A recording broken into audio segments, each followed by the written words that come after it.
boop. There it is. 1, 2, sending data, sending data. Boop boop beep boop boop boop beep boop beep boop boop boop boop boop boop boop beep boop boop boop beep boop beep boop boop beep boop beep. Whoa, Just like that. it's happening. All It right, is happening. I'm Dan Cohen, and I'm joined by Cenk Engels, and tonight is the first night of Black History Month, the most solemn religious month in the liberal calendar. In the Black History calendar. It is tonight that they will pull out their anti-Mercator maps and put them up in a shrine and face whichever way they think is Nigeria. But for most of it, it will be Ohio. uh, They will don the robes of one culture in Africa and saying it belongs to all black people. yep, that sounds right. And of course, now we're going to see a month worth of commercials and advertisements on YouTube and the like that pander to the black community to try to get them to spend more money at white establishments.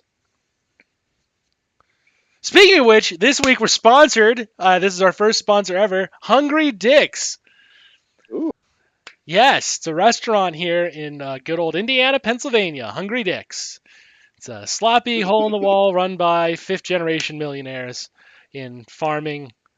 Fifth generation millionaires. Fifth generation millionaires in farming, in scrap, in fabrication, and selling crack to the 10 black people who live in this town. So, don't worry though, those black people are third generation millionaires. They've got the cash for it, folks. It's okay. So, with that, we'd like to sing you the song that Hungry Dick's is paying us virtually nothing because I'm cheap to sing. We do be cheap whores, though. We do be cheap whores. It goes a little something like, as I can recall from my ad lib notes, this. Black History Month is a special time. Come to Hungry Dick's for a good old time, and we promise not to call the cops for loitering. We promise we will not kick you out again. We fired that chef last week. Like the idea that the chef comes in from the back and he comes out and he just starts berating the customers. Oh, 20% off for military vets.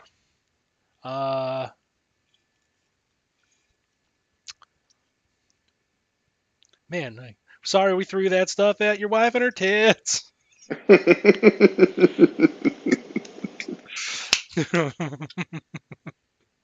We thank you for your patronage.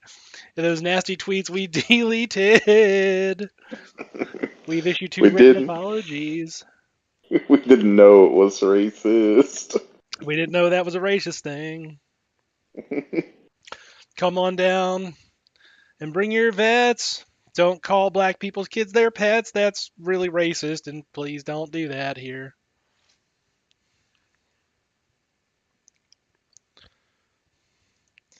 Hello. Hey, Hello. what's up, man? Oh shit! This thing works. Yeah. What's up? Oh, I gotta edit the episode now. It's 2 Latinos. What you guys talking about? Black History Month, and specifically our sponsor, Hungry Dick's in Indiana, PA. Oh my god! Just a month of just holy shit. Yeah, well, we're gonna hear a lot about how Martin Luther King preached nonviolence and wasn't a socialist. And we're gonna hear that fucking Mercator map bullshit like we always hear, even though that totally ignores the fact of why you map things larger in some places than others. Oh, the Mercator map. Yeah. Did you know that maps of Mexico are bigger in Mexico than they are in North America? Do you know why Mexican cartographers do that?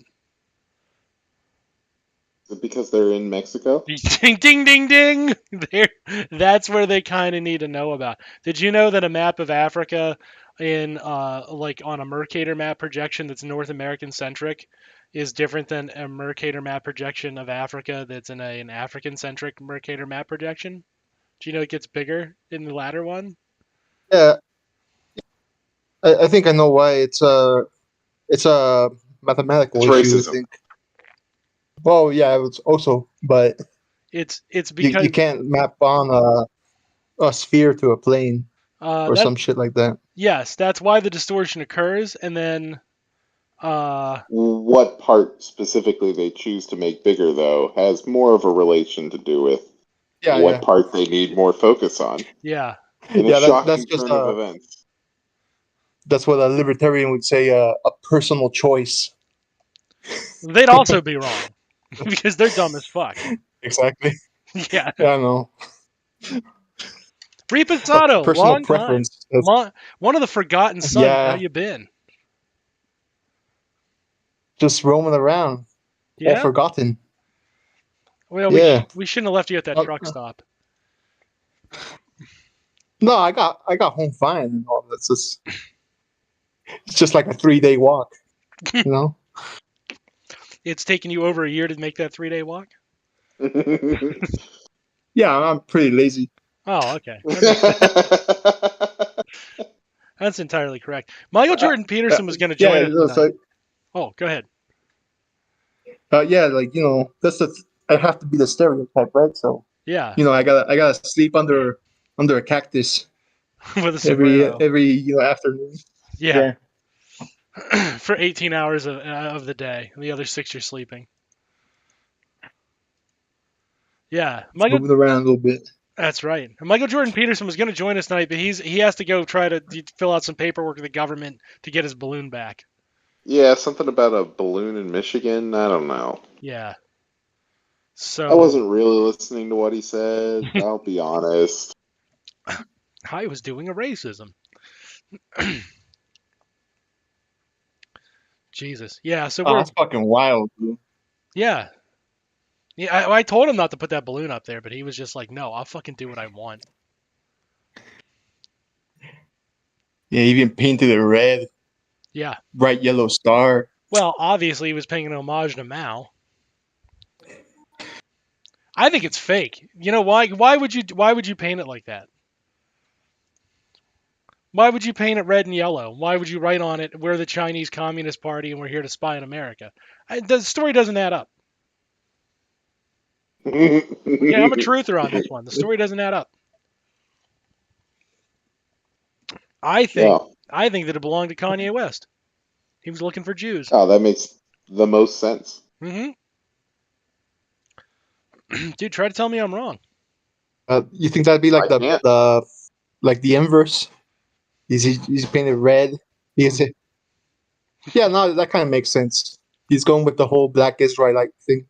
Yeah, But I think it had orange in it, but you can't tell with the sun. that might be it. Am I bringing up? Oh, fuck. Yeah, only a little. Nah, it's all within What's on the acceptable menu, parameters. boys? I don't know, man. We're just chilling. I mean, I know what I'm gonna be. I know when it's time for Dan's rant, Dan's signature rant. But for right now, well, we're just relaxing, shooting the shit a little bit. I'm trying to do this song about hungry dicks, like they paid me to. We got paid, so we definitely have to do it. Yeah, Slaves to capitalism that we are. come down here for some cowards and bird, and we've made it. We've finally made it wrong to say the N word at hungry dicks.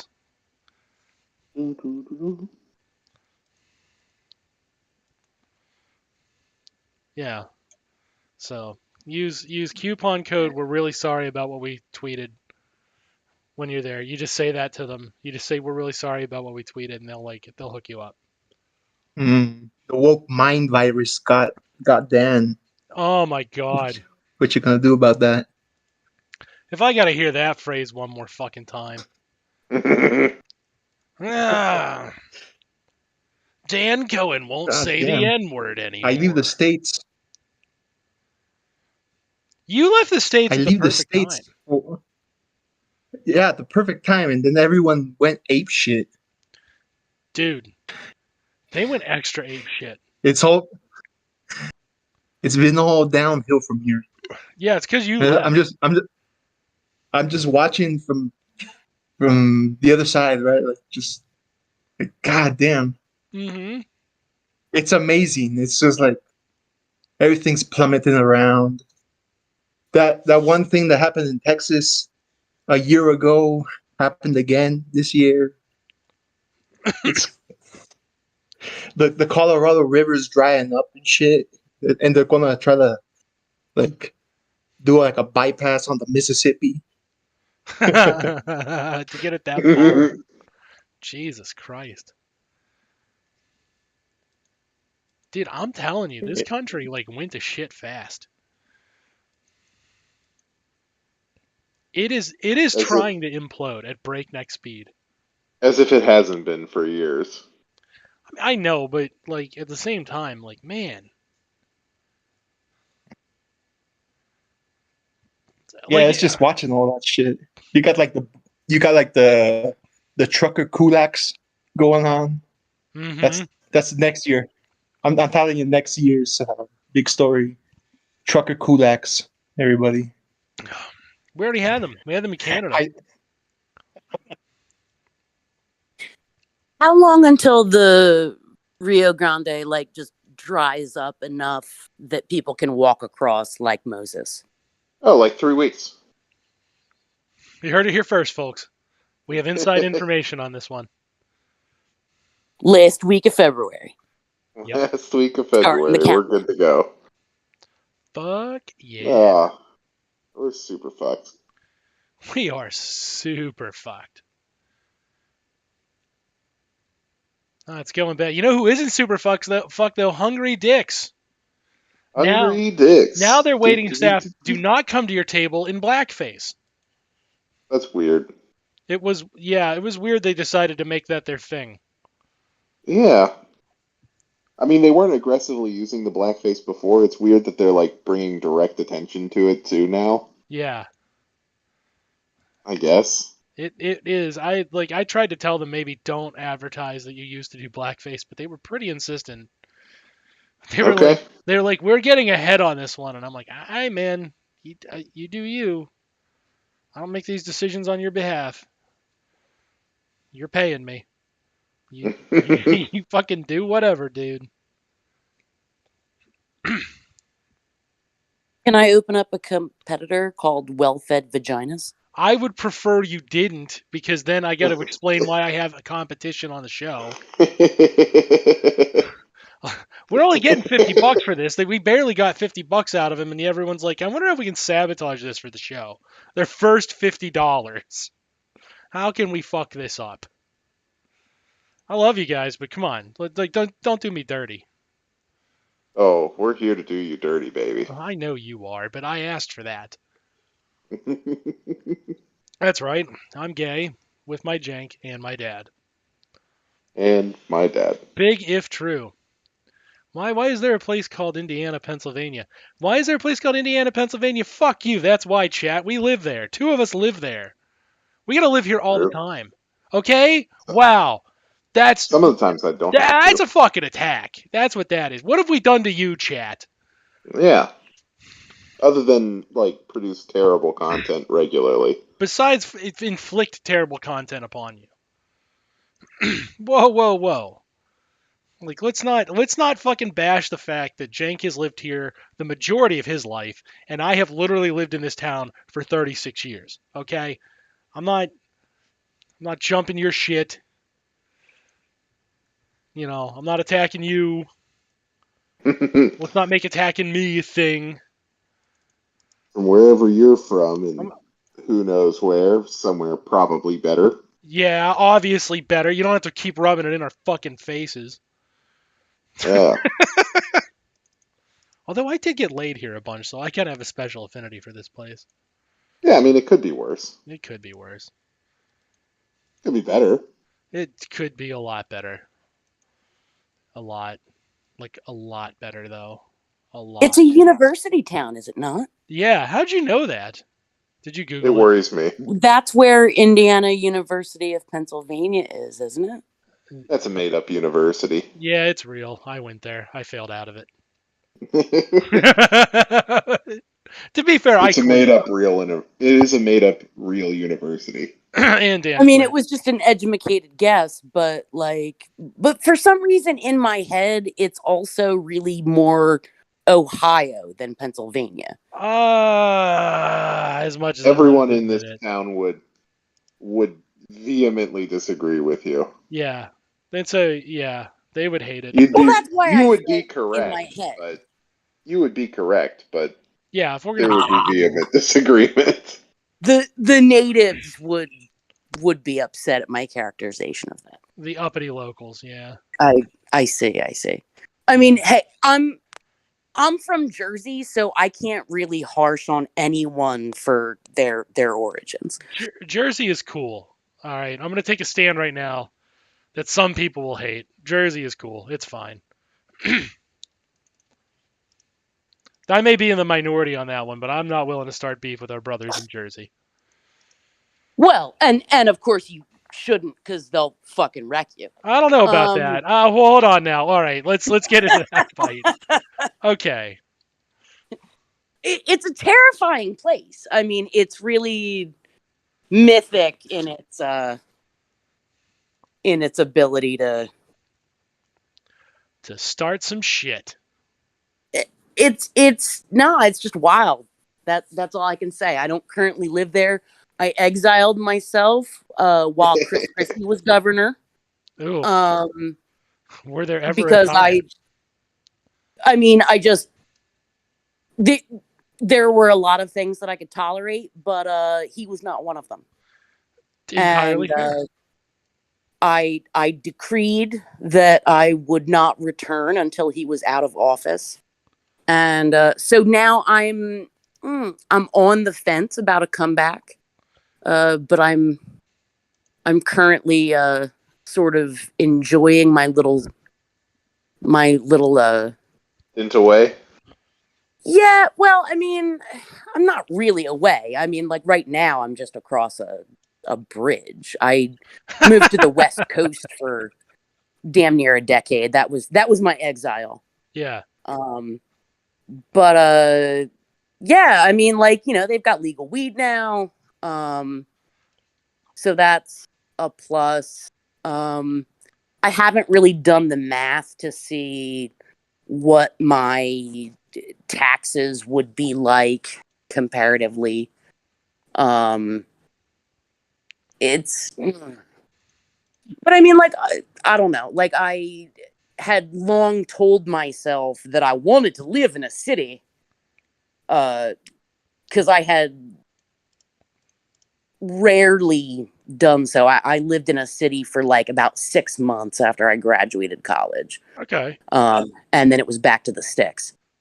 So, yeah, I'm farm boy my whole life. I have never lived in a city. Never lived outside of Indiana, PA. And so like Yeah. so now, you know, and like being an old lady, I'm like, oh, cool. I get to live in a city. Like there's actual effective public transportation. Sounds terrible. I love live shows, and I'm like, oh, the place where I'm living in the place that I was like traveling to my whole growing up. Yeah. But of course I moved here right before the pandemic hit, and so I did not get to take advantage of that very much until fairly recently. And in very limited quantities. So, accidentalcellphones.com. Yeah. Yeah. That exasperated. Yeah. Yeah. But you know what? I do have to say, at least I can, for instance, I was just around the corner walking and I got myself a Frito pie and a beer. And it was delightful. Dope. Yeah, that's dope. Right. And, you know, like if I would have to like walk at least half an hour, 45 minutes if I were doing that, like where I lived any other time. So, and doing that in like 17-degree temperatures is less than nice. It's daunting. Yes. Oh yes, we know the pain. Not really, because I live on foot 5 minutes from a gas station. That is true. Yeah. That is a benefit of tiny town. They Everything is much closer than you think it would be. Yeah, I literally Oh, live 3 minutes from a grocery store and 5 minutes from a gas station. Like an actual grocery store too, not like a fucking bodega, which is one of wait, the small reasons. but are you talking like walking or driving? I'm talking Walking. walking. I'm 5 and 7. Driving, I'm 3 and 3.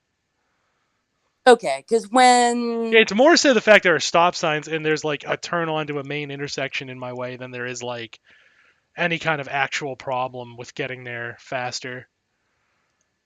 For me, oh, it's just I'm lazy. Yeah.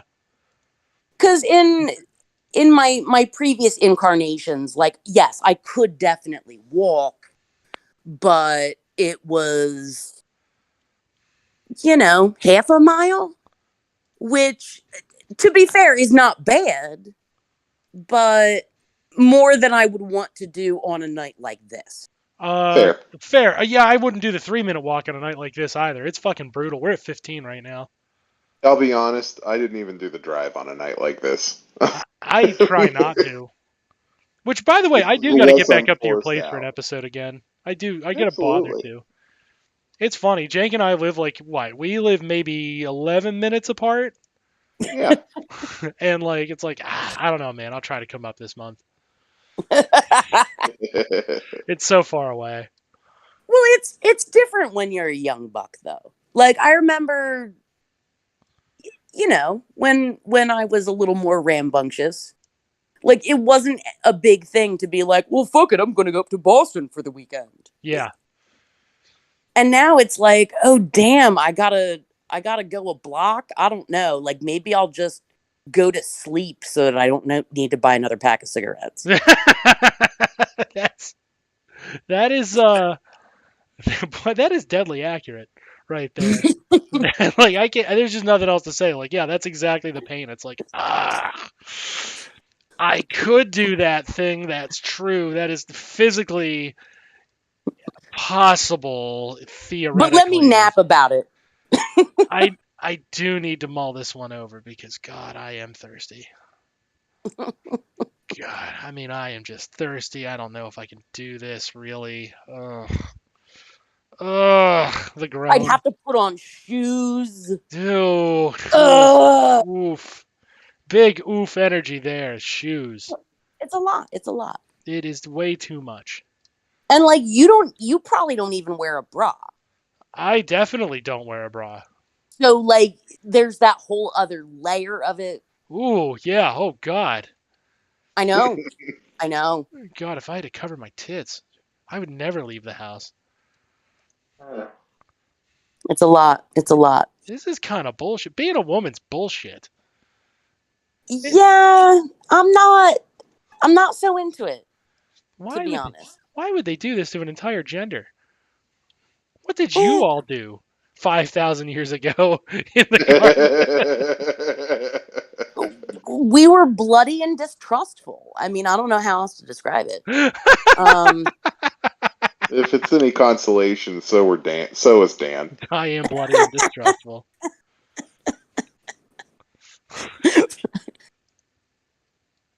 5,000 years ago, they said, nope. Yep, we were just fuck that. Whatever this thing is, fuck it. We want no part of it. But no, like I said, I don't have to walk a half a mile to get cigarettes and some 100% grape juice. I'm super stoked about that. Have I gone on the Everfresh rant with you guys yet? No. Holy shit. So I don't know if you know, but there's like a whole different ecosystem when it comes to corner store drinks. Like Okay. Yes. the ones that you see in regular convenience stores are not the brands that they stock in corner stores. It depends. I'm not saying they don't have some of the highbrow brands. You can always get the Mountain Dew everywhere. all of the time. Right. But I'm saying there's certain, for example, there is a soda company around here called Day, DAY apostrophe S. You can't find Day's sodas No. in a a chain, like a regional chain. They just don't market to them. Do you have old granddads where you're at, or is that our thing? Because Wait, they have old granddad soda. Granddad's is a root beer, right? Yeah, they have granddad. That's what it is. It's granddads. I'm thinking. I'm sorry. This is my alcoholism coming out. I'm thinking old grand. You're thinking old granddad, Yeah. which is like, is that Popov tier? Mm, Mm, close, but yeah. no. But we're talking soft. We're talking non-alcoholic beverages. Anyway, so Days, but the so basically the corner store equivalent around here of Snapples Yeah. is this is it ever fresh? Jesus, now I'm gonna have to like actually look at my recycling bin. Boy, you really are. Ever fresh. Okay, yeah. Ever fresh. All right. Sounds So like it. Does that not sound like a douche? Am I the only person who thinks that sounds like some sort of a douche product? Summer's Eve, Ever fresh. It's kind of close, but Yeah. Ever fresh doesn't come in like vinegar flavor. At least not marked as vinegar flavor. So it's different from a douche, and it does not have a squeezy bottom. Okay, but that would be pretty awesome if it did come in vinegar flavor. If they were like with a hot blast of vinegar, Salt and vinegar flavored salt and vinegar, salt and douche. with the sport mouth. Yeah, yeah, definitely with a sport mouth. You gotta guzzle that. But Whew. anyway, the thing with the Everfresh juices, just so I can finish my thought before I completely lose it. Sure. Sorry. It comes in a number of like fruity flavors and blends. And of course they're all like, 0.5% juice with high fructose corn syrup and etc. As God intended. As God intended, except for the grape flavor, like good old fashioned, like Concord grape, like purple. Yeah, purple drink. The purple flavor is 100% juice. Sweet. Which is weird. And it's weird that grape drank is the one thing that they don't make. Yes. But it's delicious and it's my favorite. And that's the end of that rant. It's a good call. It's a very good call. They really need to make more grape drink, it sounds like. That's what I'm hearing from you. That's what's being communicated to me. It sounds like we need more grape drink up in this mother. Look, there's a reason that the low fructose corn syrup guy went out of business, okay? That's the beauty of the free market. Wait, what about low fuck hose corn dollop?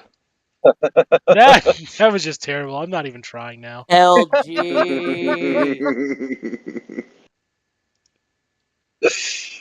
What's the thing that the energy drink has? True. That's all I could think of. Oh, With cognizant. Yeah, cognizant. What's the cognizant levels of this Everfresh? The what level? Now there's Cognizant. I have noticed and I pointed this out to one of the kids at work. I was like, what's it? Something esterized like wood rosin What? or some shit. No, if you look at the ingredients on Gatorade, no shit. How is It's this like- not the woke mind virus they're always whining about? How is this not it? They're like, they're putting estrogen in the Gatorade. Like, this is such a low toss. Like, are they all sponsored by fucking Gatorade that they're like, just not, they're like, oh, if we say it, we're going to be in fucking real trouble. The sponsor's going to go.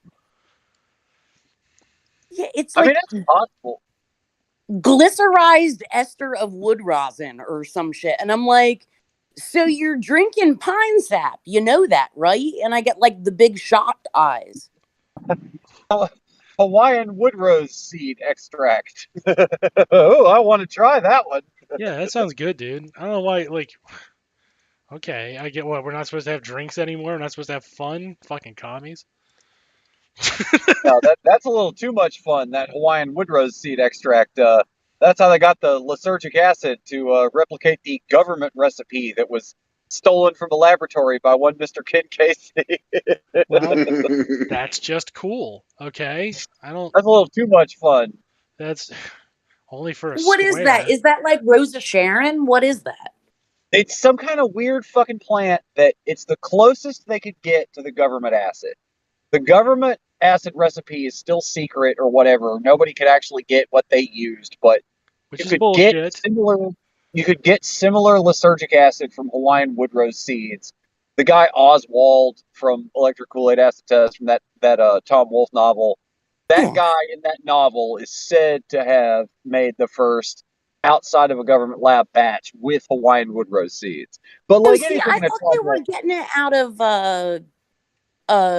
what the fuck, ergot. yeah, okay.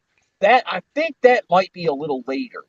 Again, like I could have it backwards. I ain't read that son of a bitch since I was a little, Hunter Thompson ass, Tom Wolfe ass motherfucker myself. Very boring now compared to them days.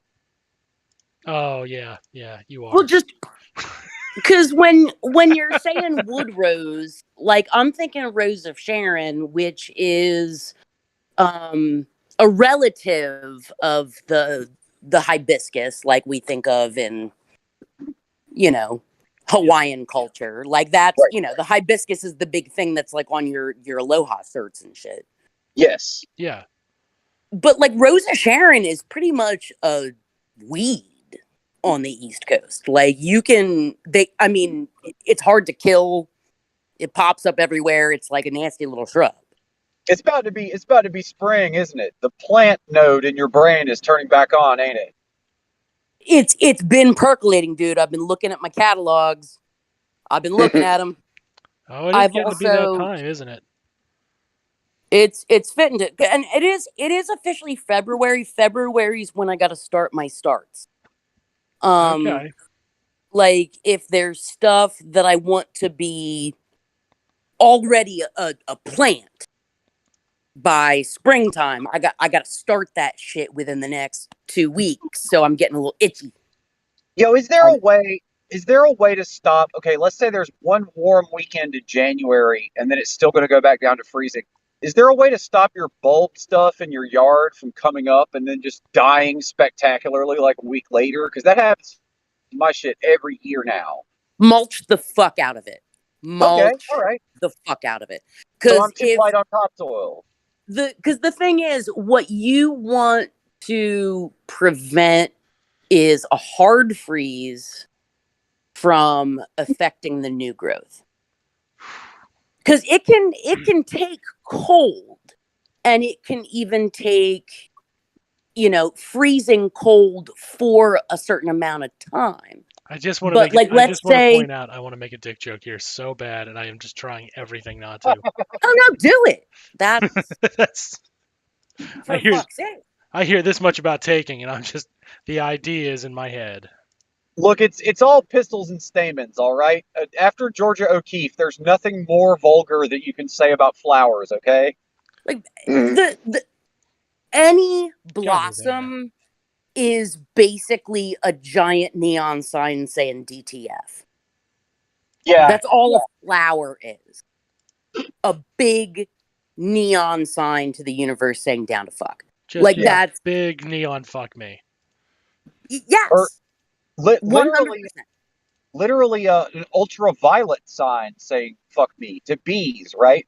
Yeah. Yes. Or to any, not even to bees. They're not that discriminate. It's like any motherfucker that wants to get up in here. You heard it here first. Flowers are whores.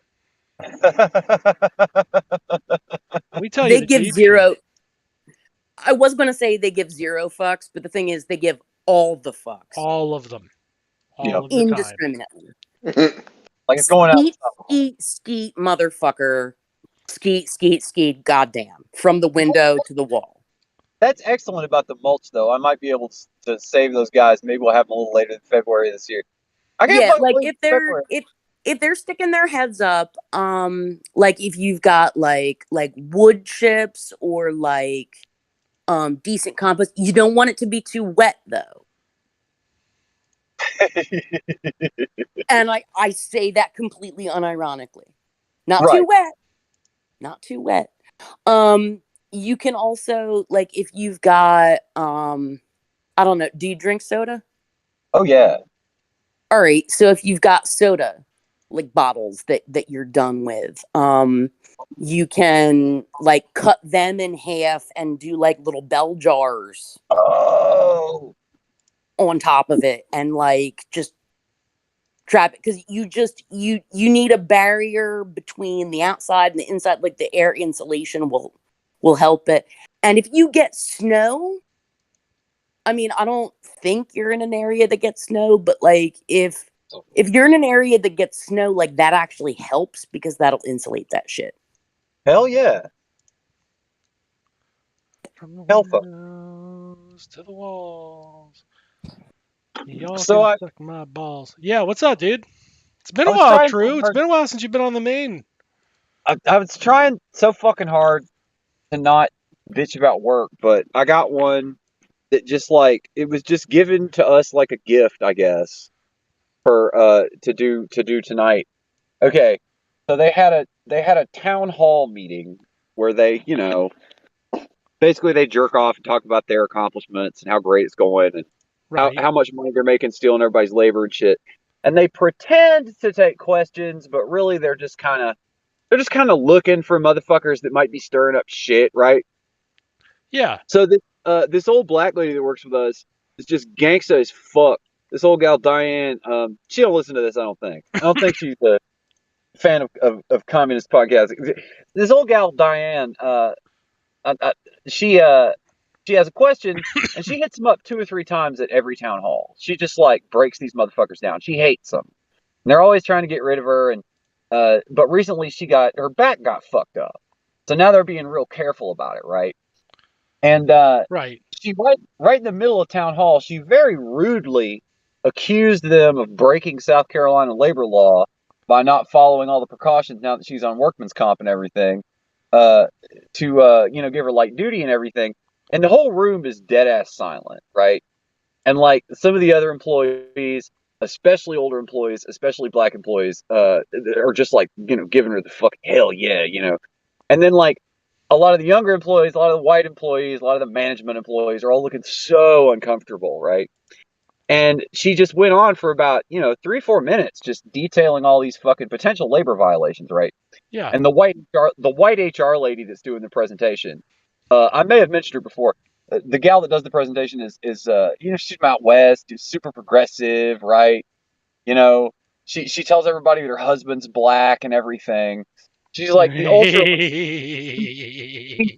ultra lib from My best Midtown. friend slash husband is black. I can't be racist. Right. She's the ultra lib from Libtown. She's got 2 Obama bumper stickers on her car, 2008, 2012. Uh, You would have voted for him a third time.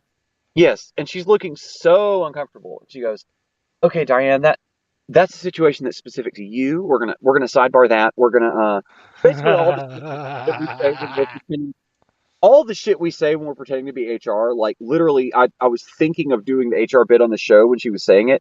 She's like, "That's a situation that's specific to you. We're gonna have that conversation separately. Okay, I do appreciate you, have giving us this feedback, but this isn't the right venue to do this in." And Diane goes, "Well, you keep blowing me off." And then some guy, some guy in the back of the room, some guy in the back of the room, and I don't know who it was, or I would have been able to high five him later. Some guy in the back of the room, like under his breath, like with his mouth covered, goes, "Oh, she ducking you, Diane," super fucking loud. And you hear people start laughing and shit, right? Like, and you see this white lady's face is like, "Oh man, I'm losing control of the crowd here. I gotta get back." And she goes, "Okay, so we're gonna address that later. We're gonna take care of that. Okay, so next up, and okay, can you guys guess what slide she goes straight to after that?" Something about equality or Martin Luther King. Okay, I was you're going to very say Black History Month shit. yep, yep, Yep. yep. The very next slide that comes up is a kente cloth colored big Black History Month thing written in like letters that look like, what they think like a Zulu tribesman like Oh yeah, get the the very racism out there. okay, it's Black History Month, and then you look We around, busted out the papyrus font. and then all Yes. the fucking white people in the room that were looking so uncomfortable, they all look happy again. And all the Black employees all fucking roll their eyes so hard. I'm surprised that the building didn't flip over. Dude, it was so perfect. Just like actual Black employee with a real problem. We can't do anything about that. Now, Black History Month. Like, it was so good, you guys. You need to approach Yay. us in a more professional manner about that. Yeah. Anyway, Black History Month. Here at Hungry It's Dick's, time we're for our- celebrating Black History Month with a bucket of fried chicken and some watermelon. Only $4.95. What? I'm sorry. My producers are telling me that's very racist and we should not continue that. We're going to have to report that back to the customers. Okay. Thank you. I mean, Okay. That deal I is know not happening. I know I complain a lot about the Lib Factory, but there are these shining moments where I'm so glad that it's the Lib Factory now instead of the Chud Factory. Yes. There are these shining moments that are just so beautiful that just confirm, like I'll be thinking like, oh man, am I turning into a crank? Is there some practicality to like progressivism? Like, should I just be should I just be listening to black voices like Jim Clyburn and like? But No. no, no, no, all that shit is wrong. We're exactly Never. fucking right. If you're ever like, should I just trust Jim Clyburn? That's when you should just be like, it would be more effective for black rights for you to just put on a Klan robe and make the threat of the Klan more real. It is more detrimental to black people to listen to Jim Clyburn than anything else. I mean, honestly, people forget, but that's one of the main dudes that helped to bury us, numbers wise, in the big primary that made me so sad for so long. Was Clyburn basically telling, every black voter in the state, look, it's Joe. Nobody else can win. If you don't do what I says and put Joe in there, that's going to be Trump and Steve Bannon and everybody's going to be kicking down your fucking door and whipping you like Kuta Kinte. That's what, he made it absolutely 100% clear that, Sanders was a losing bet. Yes. So this Clyburn was the one that came out and waved the electability flag. Yeah. Uh-huh. Uh-huh. Yeah. But also, Clyburn's the one who set that up so that Bernie Sanders would lose in the South. That's why, like, Biden was like, yeah, whatever, I don't give a shit about a northern state because I'm the only one who's going to get black votes in the South. To which everyone was right, kind of like, why would any black people vote for you? And it's because he spent all of his time being like, having Jim Clyburn going like, black people will have to vote for Joe Biden, and everyone being like, oh, well, Jim Clyburn said it. right. There's literally no other legitimized black voice in the South other than Jim Clyburn, the person who's propped up by every fucking northern white. I also, right around then, after the riots, I also felt like the news was talking about me specifically a lot Yeah. because I've always been the white crank that is like the only white Democrat that any black coworker that I have has ever met. And like, they'll be feeling what I'm saying, but like, I was always wondering like where this fear and suspicion and shit of me was coming from all of a sudden during the riots. And a lot of it is because during 2020, they were getting on the news and saying shit like, okay, our peaceful protest was going great, but then some white communist anarchist with no skin in the game showed up and told everybody to get violent. Like that, Yeah. that sounds like a description of me. And Well, I mean, To to an be fair, extent. I did take out over $20 million worth of advertising specifically targeting the true horror Yeah. in South Carolina. I didn't know exactly where you lived, so I just blanket shot South Whole Carolina for things that were anti the true horror. whole you know, I fucking state. I'm glad to know that was you because I thought that maybe I was on a list or something, or maybe it was just more of my enemies attacking me for those scandals. That was Hmm. around the same time. It was around the same time that the Dr. Umar Pog allegations scandal was happening. You Yeah. know, it was tough, for guys that got attacked with these scandals. Did you guys see? Dr. Umar posted some shit where he might go on fucking Tucker. Really? Tucker. Oh, that would be so fucking sweet, man. Really? You mean a guy who's Yeah. race grifting went on Tucker Carlson? Yeah, it's the guy that says he says all that sort of like borderline Black Israelite Yakubian shit, but like not full Black Israelite. And then he always talks about how white women are the devil and snow bunnies are, they're going to suck your soul out and everything. And then he was That photographing guy? around. Yeah, then I'm he was He's not confused. wrong about that white part. boy. Let's be real. Yeah, Correct. yeah, yeah. Mhm. I'm saying that'd be so dope if he goes on Tucker, man. Things are so reversed and flipped around now. Everything's so fucking topsy turvy and weird. I'm out here. I'm looking more forward to that episode of Tucker than a lot of things that I got on the horizon. I mean, it will rock. Just like when you watch, like, where would race grifters go but the place that says, like, if you're going to race grift, do it here? Why would they not go there? I'm probably getting too excited. It's probably going to be boring. It's probably going to be like, okay, they'll probably just be like, they'll both double down on staying within your race, right? Yes. Because that's Umar's brand anyway. Even though we know he ain't doing that shit, we know he's getting him a little snow bunny action on the side. Yep. But it's still his brand. It is his brand, and it is what he will do because he has to survive. Otherwise, he loses legitimacy. Even though what should lose him legitimacy is his overwhelming fetish for white women and doing what the establishment wants him to do. Like, that's what should lose him legitimacy, because for some reason, like, this is the part that always kind of trips me up. It's like, let's be real. Like, like, looking in society, me or a random black guy off of the street, which one looks like they should probably just instinctually know the establishment is out to completely face fuck you, right? Yes. Probably should be that random black guy. And yet, statistically speaking, like, when conservatives are like, black people are more conservative, they have a weird kind of conservatism that's like elasticity and homophobia, and then also like just homophobic blindness. Like, they're like, we don't care that you're gay. Like, not really homophobic blindness, but like just a blindness to being gay. They're like, we don't care. That's not a real thing I need to be concerned with. That's not a thing that affects my day-to-day life, so I don't have to give a shit if you're gay. That Yes. kind of like neutrality towards it. But at the same time, they're absolutely like bootstraps and no, we're not doing all this like, we're not doing all this special shit. And it's like, Yeah. why Now, are I would argue that some why are you people like that that though? position themselves as black conservatives are extremely homophobic, though. Some, but the average black person who was most likely conservative because the biggest black areas are run by Democrats and Democrats are conservatives, right? That random black person is probably, his homophobia is probably plastic. It's not likely to be as violent as a white person's. I will say that Now, now we're seeing. I'm sorry, I just want to continue this point. You take your Yeah, you take your extreme black conservative, and you're going to find somebody who's comparable to his white counterpart 100%.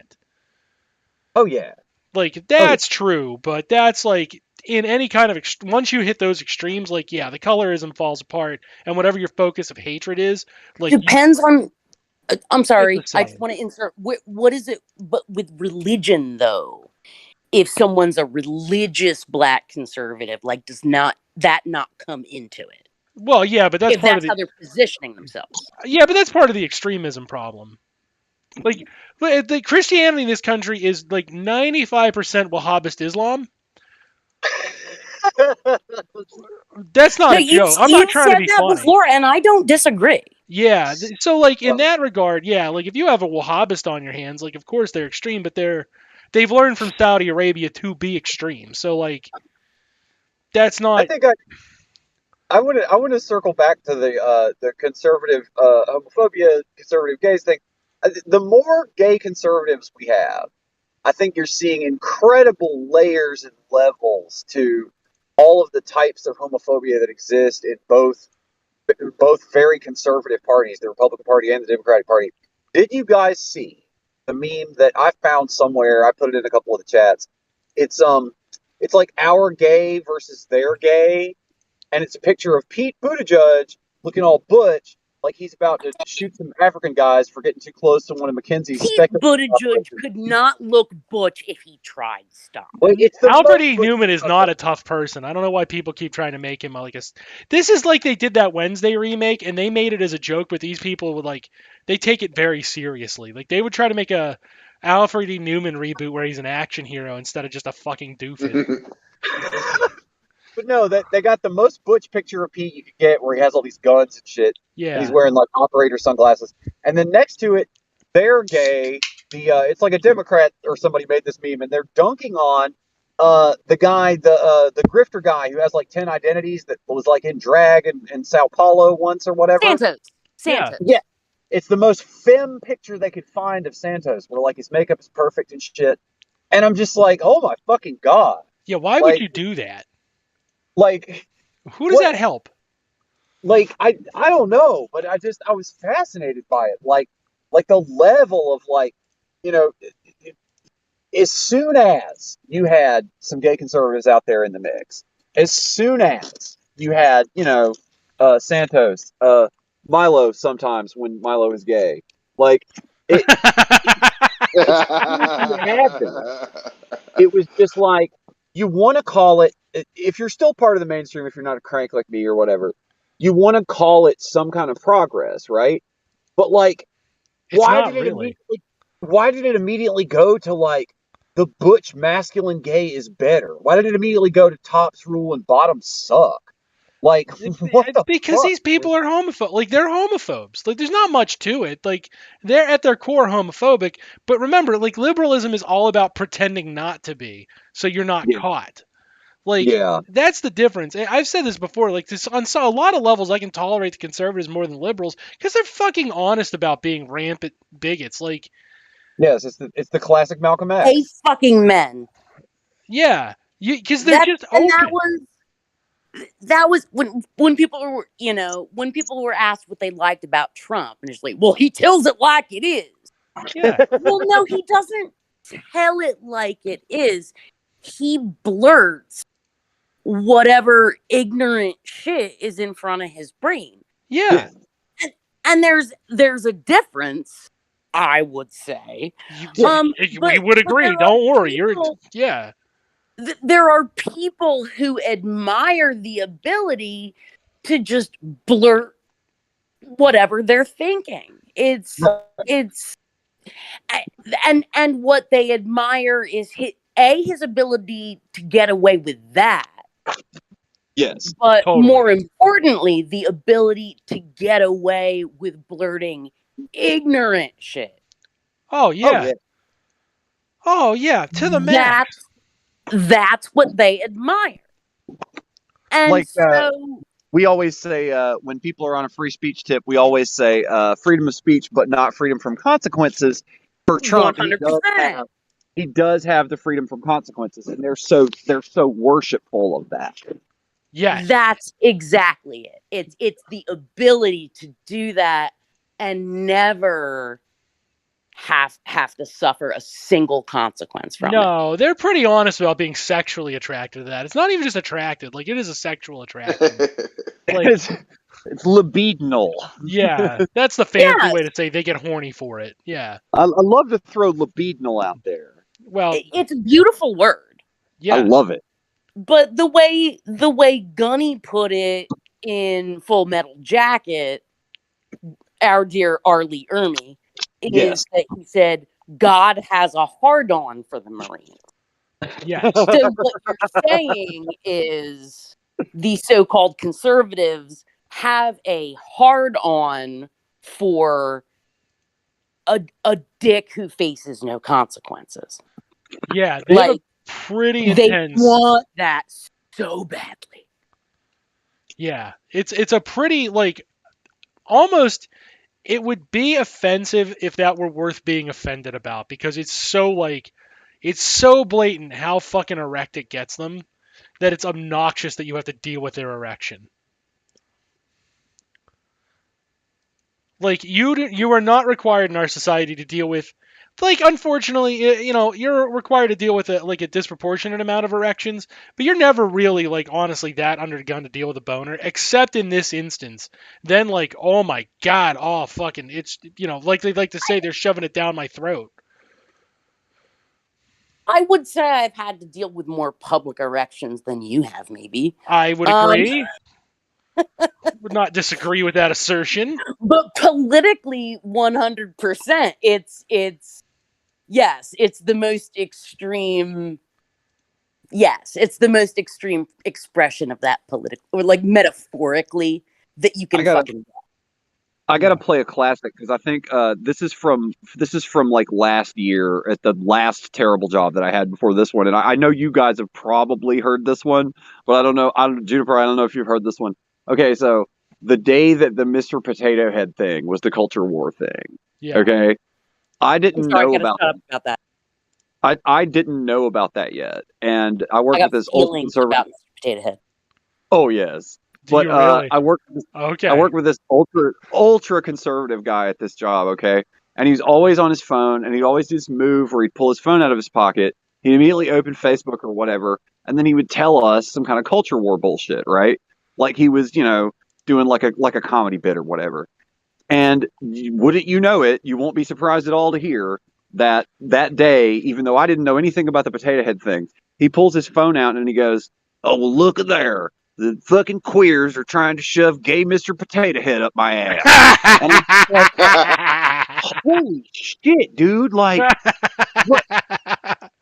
The gays keep fisting my ass. Why is it going up your ass? Like, it's not even. The gays are always obsessed with going into my ass. Can you believe the gays again? Wow, dude, it's wild. I don't know why you keep putting your ass in that situation, my friend. Maybe if you kept your ass away from all these aggressive gays, I don't know what to tell you, buddy.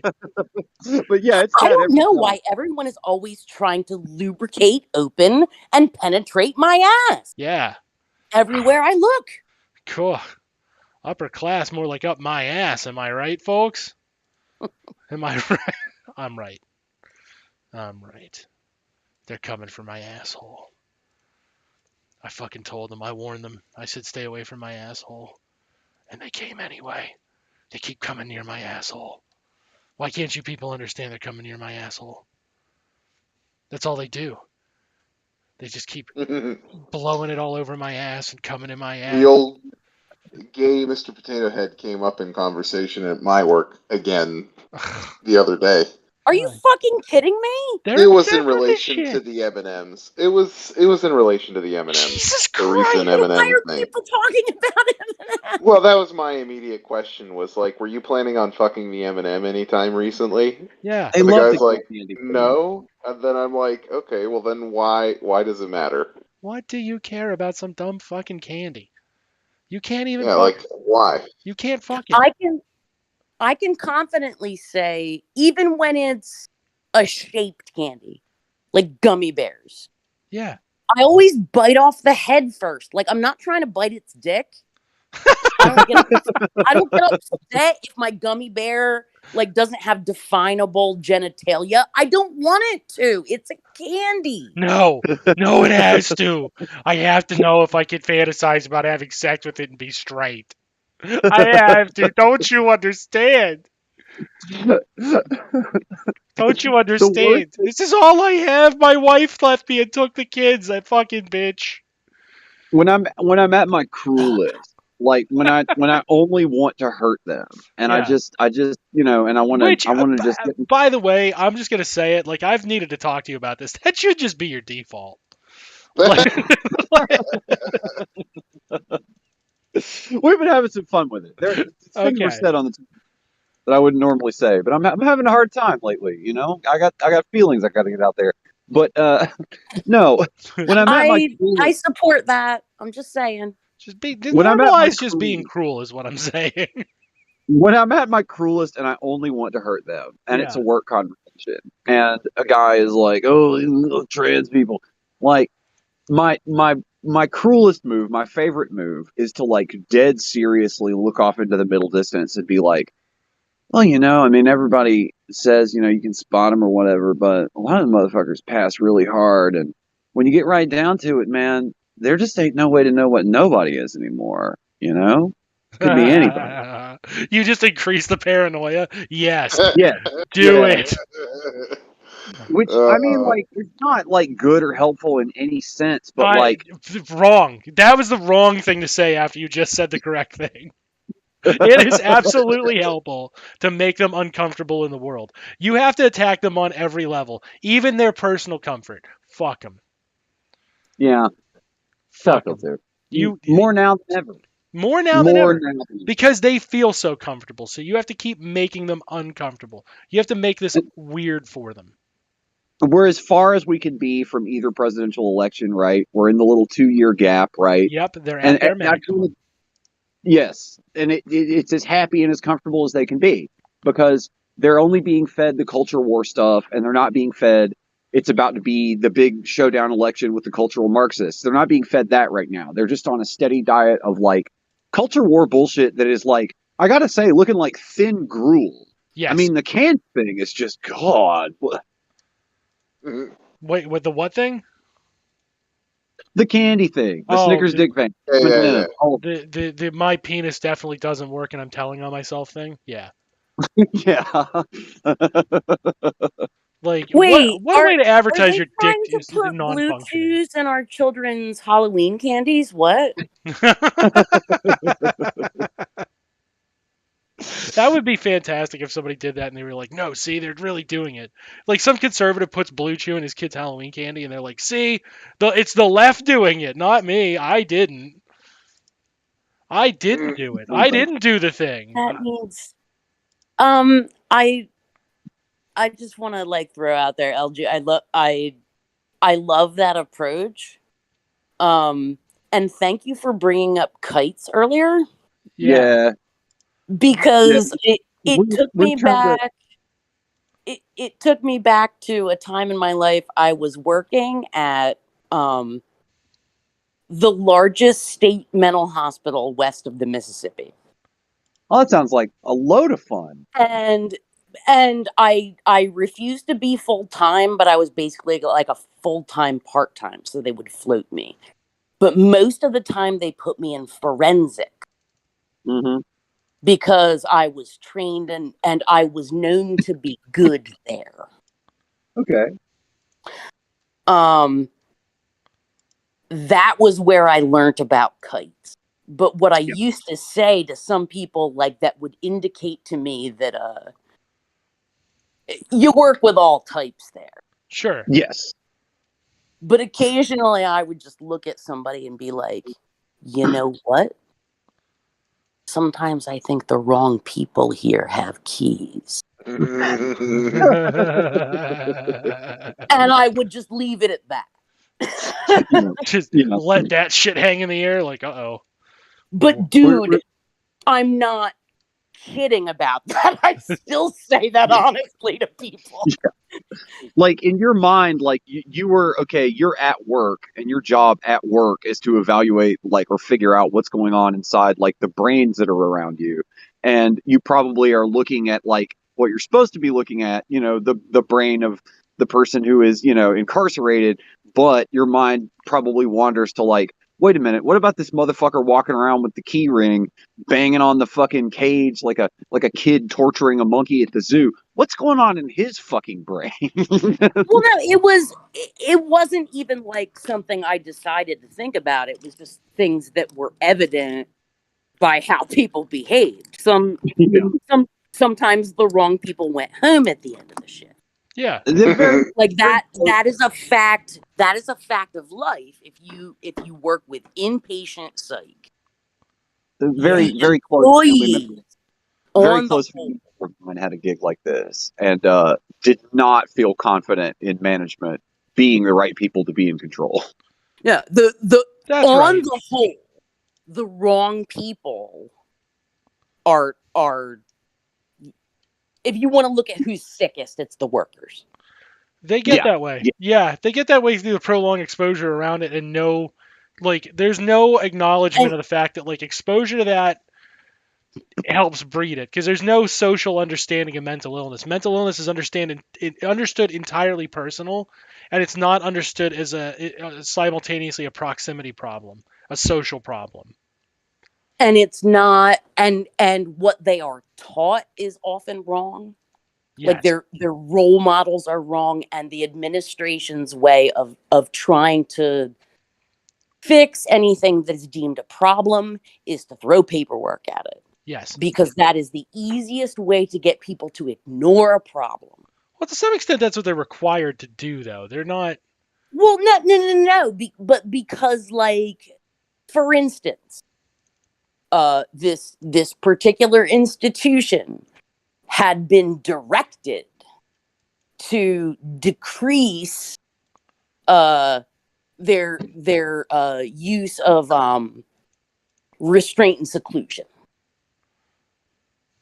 So rather than look at the root causes of that, they said, oh, well, then that means that we have more forms to fill out Yeah. if you engage in restraint and seclusion, and more boxes to check. I'm gonna be bold here. That's not a function of the mental wellness of your staff subjects. That is a function of that is how the state protects its power. 100%. 100%. That's what that's a function, and that I know because spoiler alert, Dan is a bureaucrat. Right. Like I have. You're limiting your liability. Yes. You're trying to limit your liability, and that's what I'm saying, is that, like, it's a shuffling of the problem, because once Can from be. somebody from if you're not just a drone, like if you have any thinking part of your brain, what you figure out is that if you check the boxes right, then you can do any fucking thing you want to do, as long as you check the boxes. And if you're an evil motherfucker, yeah, or if you just don't want to have to think too hard, you just check the fucking boxes.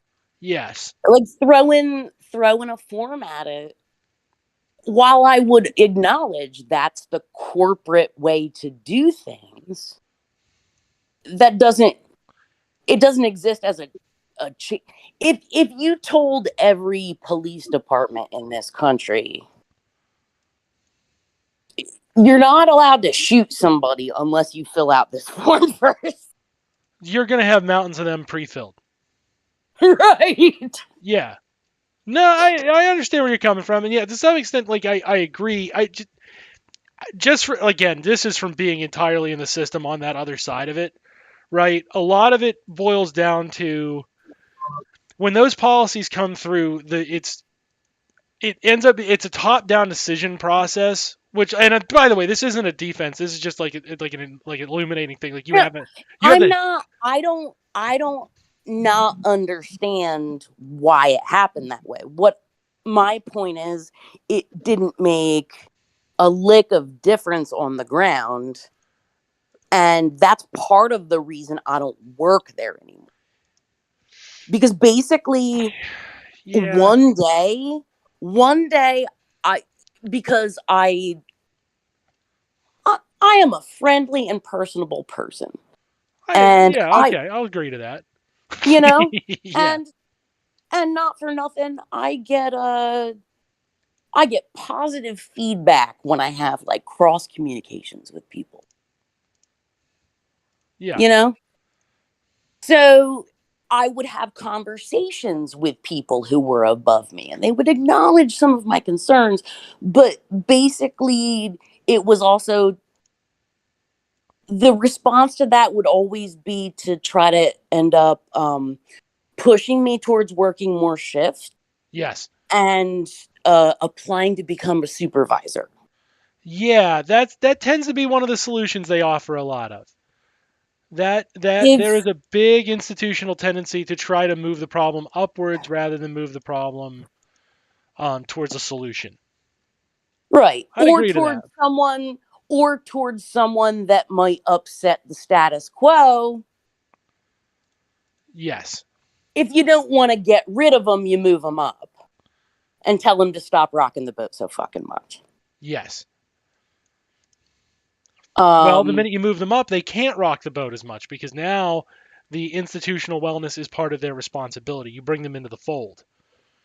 right. Or you get them to self-terminate.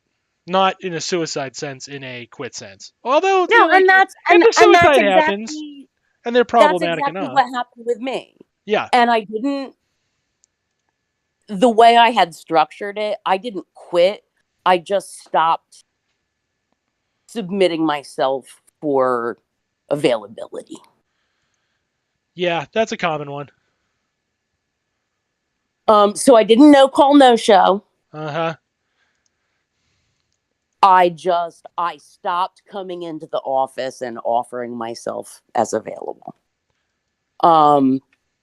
Because what it was, I knew that nothing I could do was going to affect the way things were there. Yes. And I wasn't willing to be a part of it anymore. Yeah, and that's one of the end goals for when you have a problem employee. That is absolutely one of the end goals you institute. You just get them to give up. Like that's what you do to get rid of them because then like it's not your fault they did it themselves and that's your moral justification for why you did what you did. That's a Right. popular one. But I'm saying like as a human, I couldn't affect meaningful change within that structure. No, you can't. They try to talk about how, like, if you want the organization to be better, you need to work bottom up. That is a fucking trap in and of itself. The way you fix an institution like that is, surprise, surprise, revolutionary change that is top down.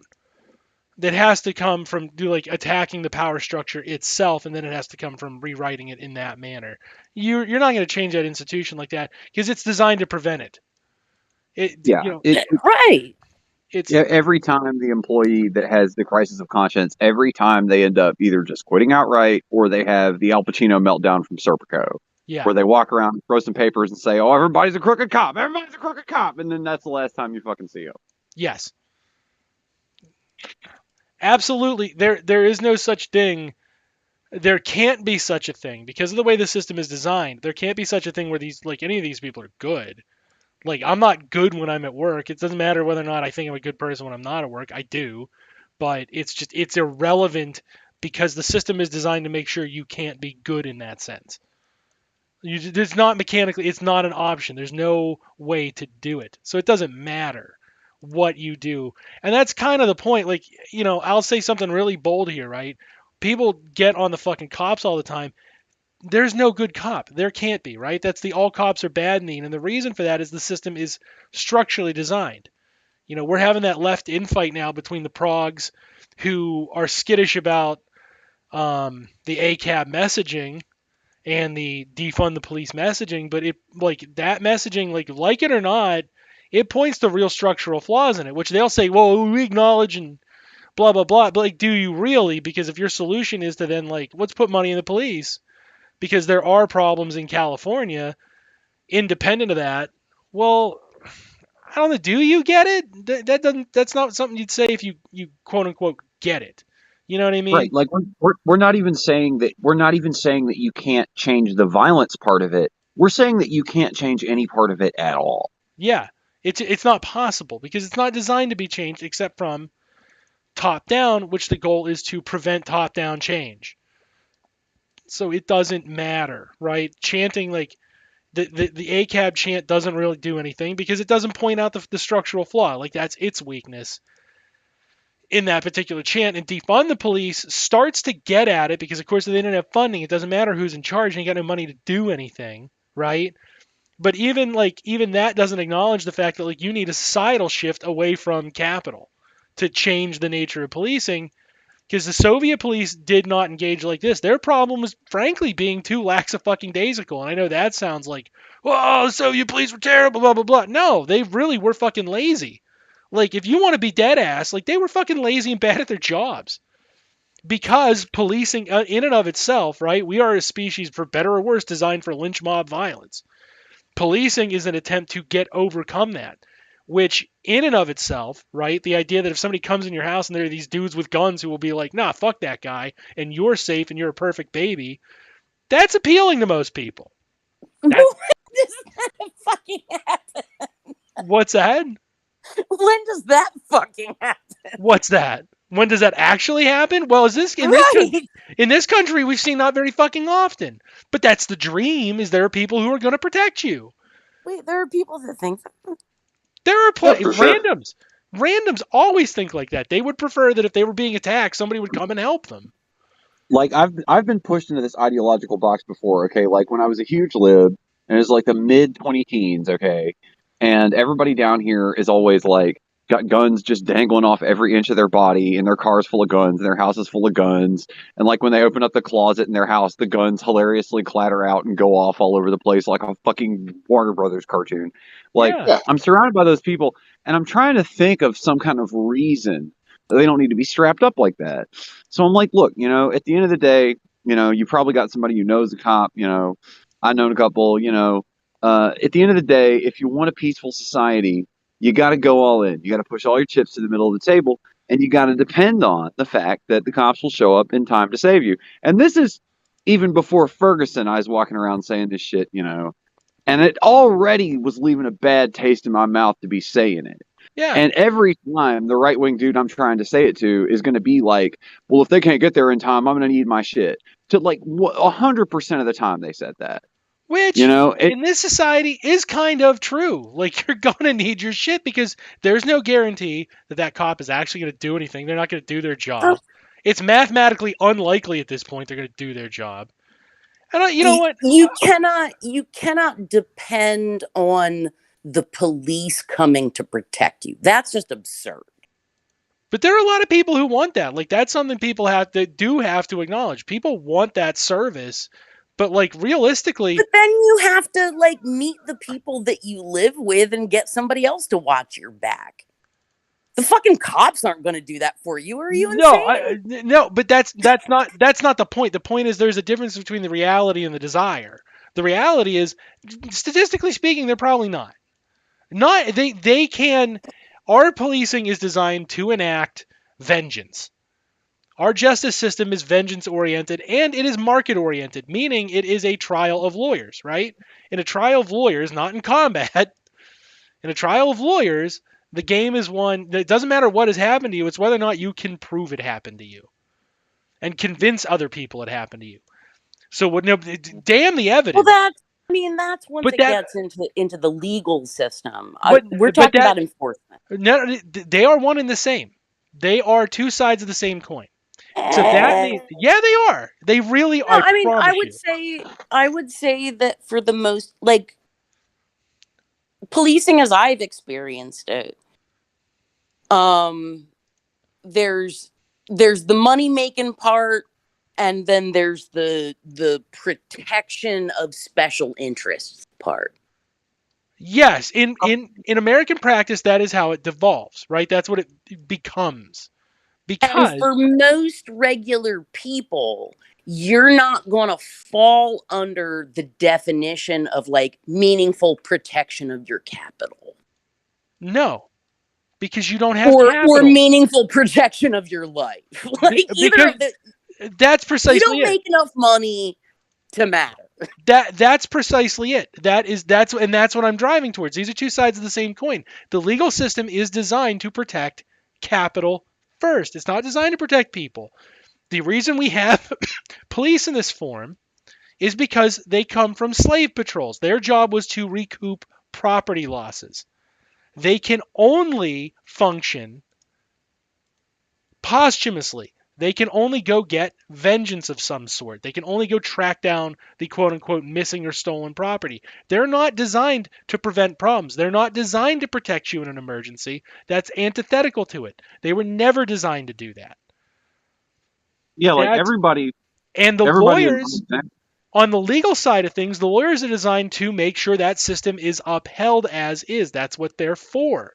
By participating in that system, and more importantly, by standing as a staunch defender of that system, and legitimizing that system, because if your rights are wronged, you go to a court and they're supposed to ameliorate it, right? And if your lawyer can convince enough people that what happened to you was wrong, then you win. You're not served justice, you win a game. Everybody in my example, where I'm trying to think of a reason they don't need to be strapped up 24/7, is a poor conservative. Yes. Like, I don't know any rich conservatives, but if I ever ran into one, he might have bought my Obama bullshit, right? He would not have. He's strapped up too. Yeah, you're right. But he definitely has to strapped be, up too. because again, who's the system supposed to protect? His capital interest. If they can't get there in time, if they can only act posthumously, right? As I've posited, they can only act reactively. They can't proactively protect you, right? When people are like, I can't believe they didn't take that psychotic kid's guns away. Yeah, no shit they didn't. They're not designed to do that. That's not something they're for. That's not one of their real job duties. So they don't know what to do in that scenario where you're asking them to preventatively protect your life. They're not there to protect your fucking ass. They're there to fucking go get slaves. They're there to capture slaves. I have been. To circle back around to earlier when we mentioned that I was expressing a lot of emotions lately. That was one of the things that really set me off, was a guy doing, they're going to come take my gun. Yeah. Which I had to hear so much. I had to hear that so much under Obama down here. I didn't see anybody get their guns took. I only saw more guns than have ever been sold before suddenly start being sold when Obama was saying that, dumping all this money into the economy. I mean, like, it just looked like a win, win, win, win, win all around the table. And I had to watch all these freaking adult babies wander around and have these, psychotic fear fantasies about people coming to get them and they're going to take their guns and shit. It's just so disgusting. I just loathe that shit. Yeah. You know what? If we're going to throw around the words social contagion, I think we should use it for, like, the big firearms thing. Because I'm going to tell you, like, I have decided that it is not a good idea for me to own and keep a firearm. Oh, me neither. Because I would use it. I know what to do with it. Exactly. Right? I know what the fuck to do with that. So yeah, no, it's I agree. So I'm not saying I can't handle them. I'm not saying I can't own them. I'm not saying I can't shoot them. I choose not to keep one on my person. Correct, because you're like me. You know what to do with that. Like, you don't have any pretensions about what that thing in your hand is. That is a gun. If I point it at something, that thing's gonna get fucked up, and it's supposed to get fucked up. Right. It is the pure design of the product. It is the absolute design of that motherfucking product. And if you've got a new cool motherfucking tool, don't you want to use it? Like, if you got, like, a great new table saw, like, you would want to show it to all your friends, right? You sure as fuck do. You sure as fuck do want to use it. And since that is a weapon for kicking ass and taking some goddamn names, somebody fucks with you, yeah, you use it. That's what it's for. That's what it's always has been, right? That's the meme. So the whole thing of, like, walking around visibly strapped, no, that defeats the purpose. It's just so. I mean, the thing that comes to my mind is gauche. Yeah. I don't know how to just it's so poserish. I don't. It makes me feel some kind of way. Sister, you are preaching to the choir on this one, and continue to do so. So, but here's the other thing, though. When we're talking about, like, social contagion, so it's like because I grew up where, like, you can only get, like, a concealed carry, basically, if you're a cop or maybe related to one. Maybe judges. Like, but, like, in the state of New Jersey, like, at least when I was growing up, like, firearms were not a fucking thing. Not to say that we didn't have them, but they're not a thing. You don't have at the time, you did not have the religion of firearms. Well, not so much that, but, like, okay. But legally speaking, like, you could have hunting rifles. Sure. And so people would drive around my town with, like, guns in the hunting rack. But, like, small, like, sidearms were not a thing. Even in rural South Carolina, like, okay, growing up, like, everybody was strapped up deep with like hunting shit, like nice hunting shit, Oh all yeah. kind of rifles, all kind of shotguns, everything like that. But the assault rifle fetish and shit, that is recent. I mean, last few Even decades. handguns. Yeah, Like yeah. handguns was Guys not target rifles and shit.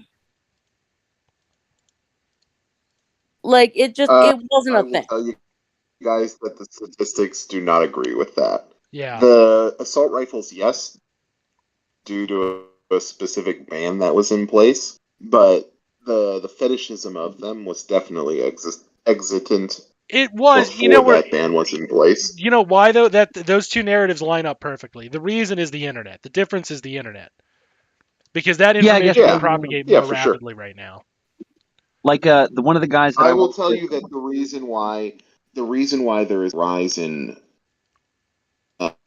uh, firearm ownership in the form of that like fetishized AR like assault rifle style firearm is because previously they were banned and now they are not. Yes.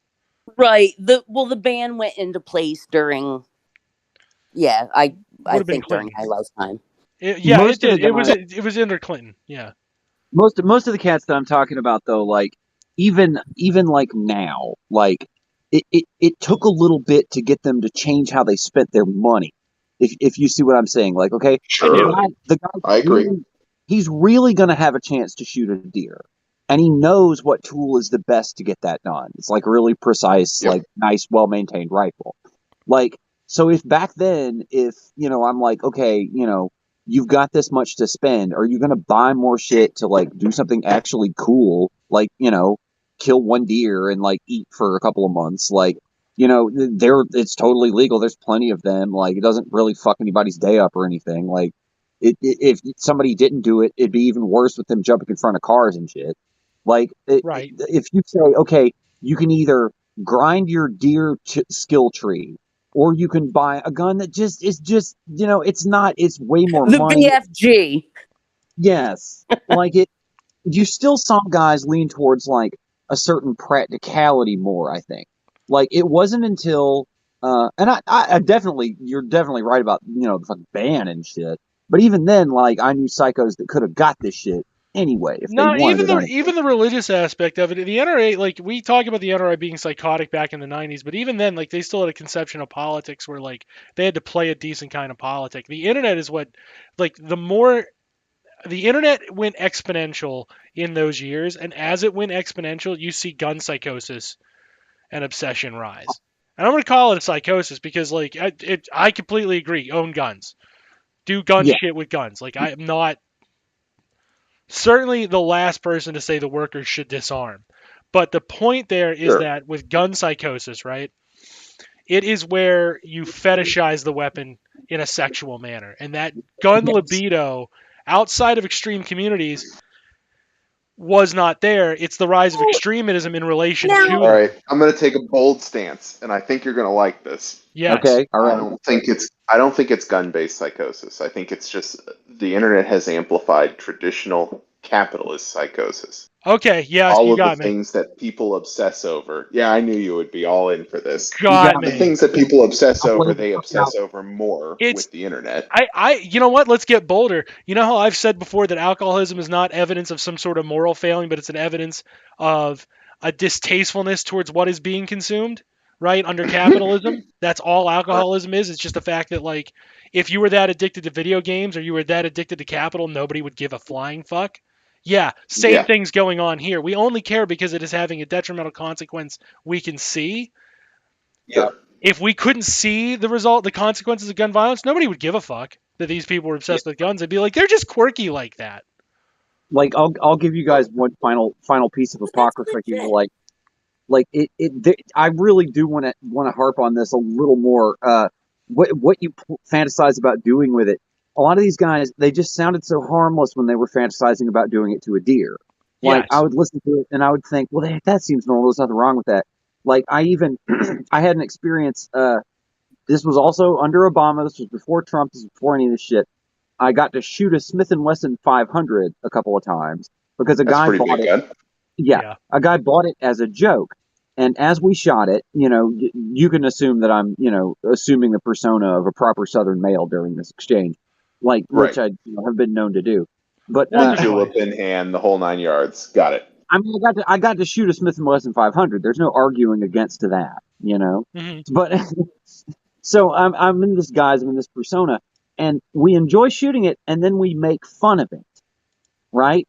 The one guy says to the other guy that bought the thing, he says, "You ever hit a deer with this thing? Because you can't hit shit. It No, flings yeah. all over the place. Wait, he you just don't have started no negging idea." it. Yeah. Yeah. The guy says, "You ever hit a deer with this thing?" And then the other guy says, "No, but I scared the shit out of one." Making fun of it, right? Yeah. But like now, I feel almost entirely certain that the conversation, if the gun is meant to shoot Antifa, well, it's big and scary, and you're going to be zero range anyway, right? Yeah. Like the fantasy target changed. Like I don't know if that's super important to our greater theory here, but the imagery is so beautiful, right? Well, it definitely did. Yeah. It definitely did change. You're right about that. And like the idea, because there was always, and let's say too, like, some people will be like, "Wow, what about Tim McVeigh and shit like that?" There absolutely always were anti-government psychos. We were founded by anti-government psychos who didn't want to pay taxes and wanted to own people. It's not surprising that that is the core of America. Okay, Yeah. like I don't know, like to Yeah. the Cenk Uygurs of the world and shit like that, right? To the TYT people, the premise to America is a bunch of like it's a bunch of libertarian psychopaths who wanted to shoot at the government. I don't know why you're surprised that's a thing that has continued, but Wait, that's so like it's your about that's your pathology. America was built on like self-centered, entitled assholes, right? Well, yeah, but those what type of So specific self-centered basically, entitled asshole? if you One, want to look at it in a certain way, what this is making me think yeah, is that like Instagram is kind of like the highest form of cultural art, and the whole fetishization of firearms has come about because of like what's most Instagram worthy. And because yeah, posing with a okay, gun is kind of fucking cool. It can be an aesthetic. it's absolutely cool. And so like we were talking about, it's not what you can shoot, it's what you can look cool holding. Yes, And people can think about what you can do with that. I like this Instagram specific direction very much because everybody knows I'm always running my mouth about online personas and shit, and different socials allow for the creation of different classes of personas in that sense. Like the Instagram persona is uniquely powerful, not because of what you know about it, but because of what you don't know about it. If they never Right. go on something like this, Exactly. if they You can never go on project a all podcast, kinds we of are shit onto it. yeah. No, I'm gonna give it that. Like it is a potent feeling. Whoop, everybody still there? Did we get cut? What I'm happened? still here. Okay. I'm here, LJ. Yeah, Yeah. I'm frequently having to mute because this asshole drives this loud ass fucking truck up the street Yeah. over and over and over again on Friday night. Because I don't know. Sample it for a beat, dude. I don't want to imagine that this cat is attempting to cruise like our little ass neighborhood, like just to Please, see if anybody. please tell me he is trying to go cruising for some ass. Maybe that is what he's doing because it's every fucking night. That's Like amazing. if I'm so lucky like I was tonight and I just got to fucking leave work, like I'll get back to the house and I'll be on the porch, and then this motherfucker goes up the block like 4 times about 20 minutes apart in this loud old fucking beater, right? And it's just so hard for me to believe that he could be just hoping, like there's some poor lonely single guy, and he's just hoping, man, somebody gonna hear this truck, somebody gonna come up, find out what I'm up to. Like I just don't want to think that. No, But I definitely do think that because that is amazing that this guy. I find it better. I like the idea that this guy is doing that. He's out like somebody is gonna get dick hard for this truck, and I'm gonna get some yeah, ass tonight. Oh yeah. He's just cruising around a southern town. Like by day, he's like, I fucking hate blah blah blah. It's all like sorts of anti like fucking gay slurs or whatever. But at night, he's like, yeah. I'm going out dick cruising. I I'm gonna mean, get me some dick this evening. There's definitely hey, at least a short film in that right there that you just said. Yes. Yes. I mean, like, very, very close experiences with that down here with guys that I've known for, in one case, a guy that I knew for 20 years was maximum conservative, knob turned up to 11. Very suddenly, late in life, just went straight for everything.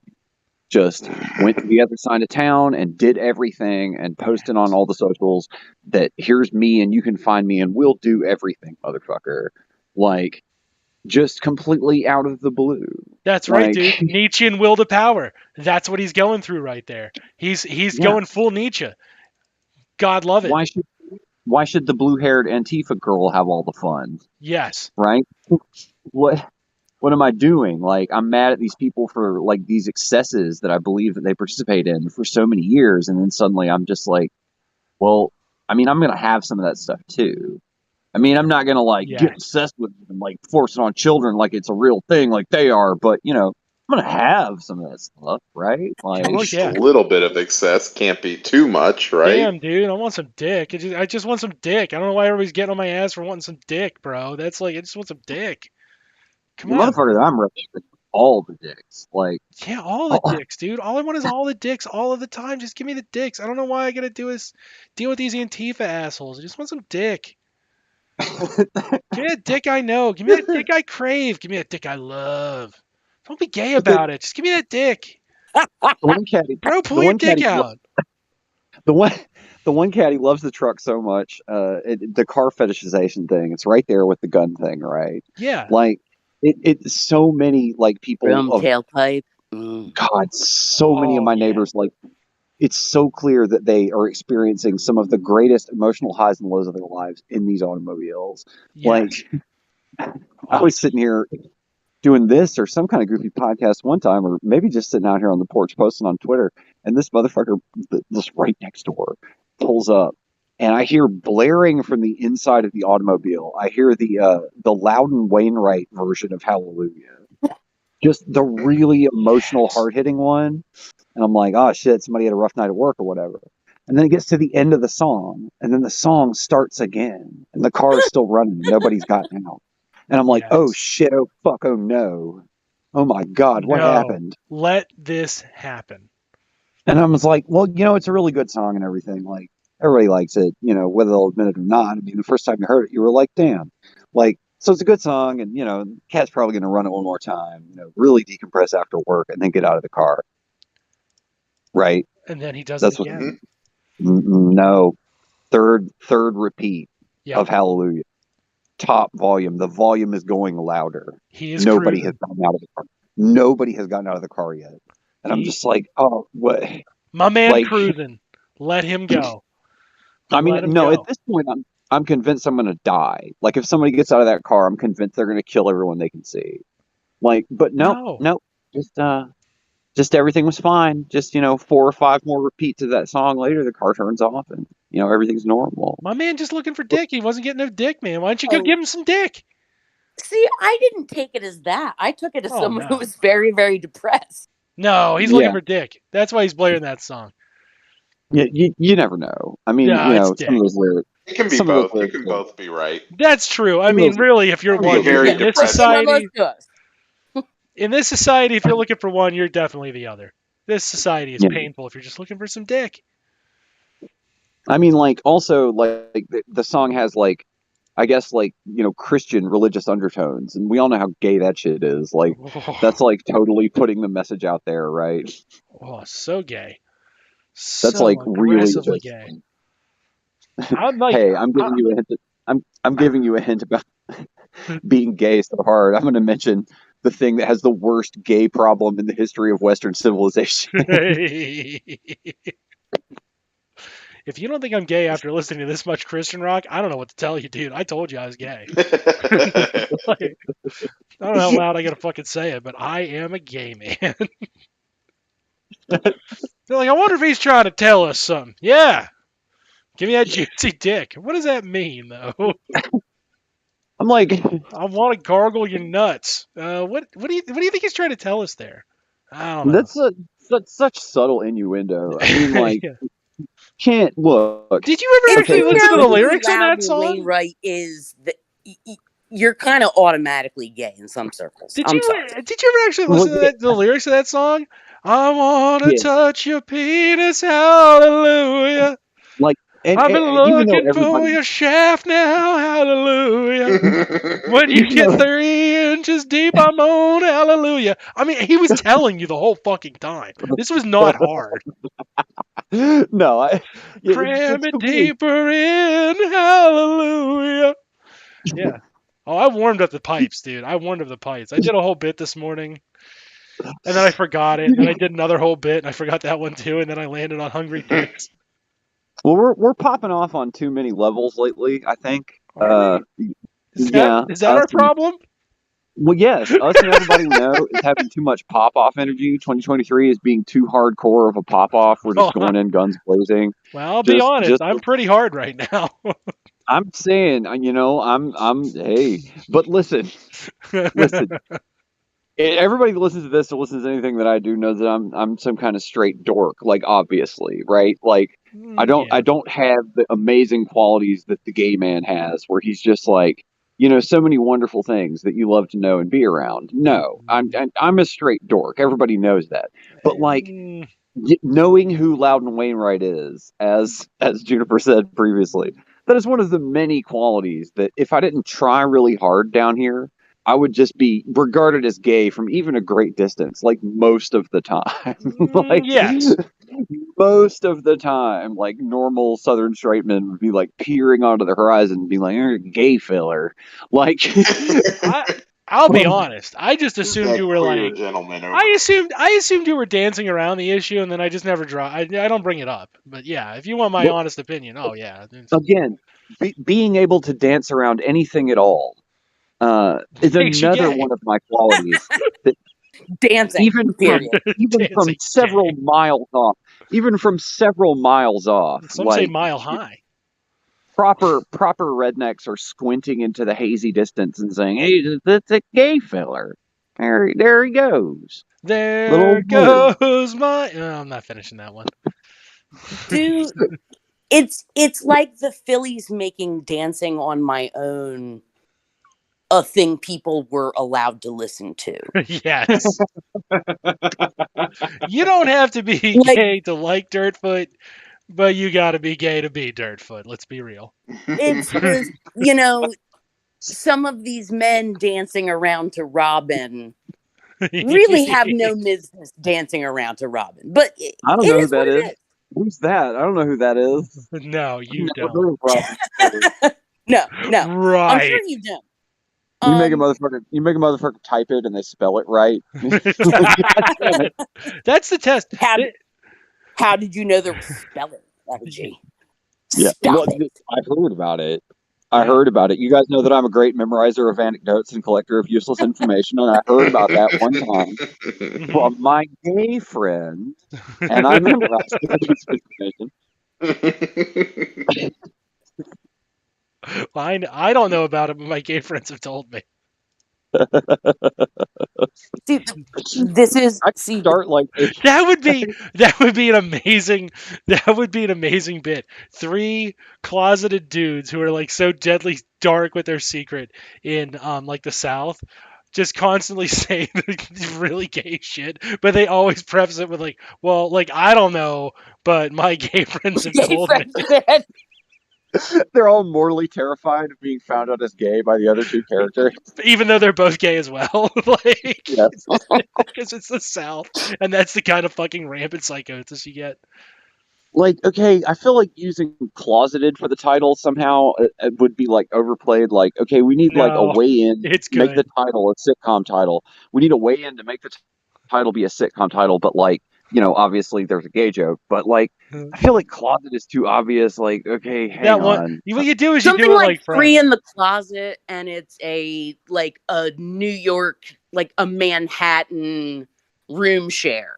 Yeah. Okay, okay, all right. All right, we've written the bit. I mean, now I got to actually write it. It can be called it can be called a $3 bill, maybe. Yeah. Okay, and one of the guys' names is Bill. Okay. I sold. I already said I'm writing it. You don't have to try any harder. Okay, hang on. What's Okay, like, clear as a $3 bill? who's the wacky neighbor? Okay, the wacky neighbor is an out Don't gay who don't always think is about it to too have hard at this fun. stage. You know what you think No, about no, right no, no. now?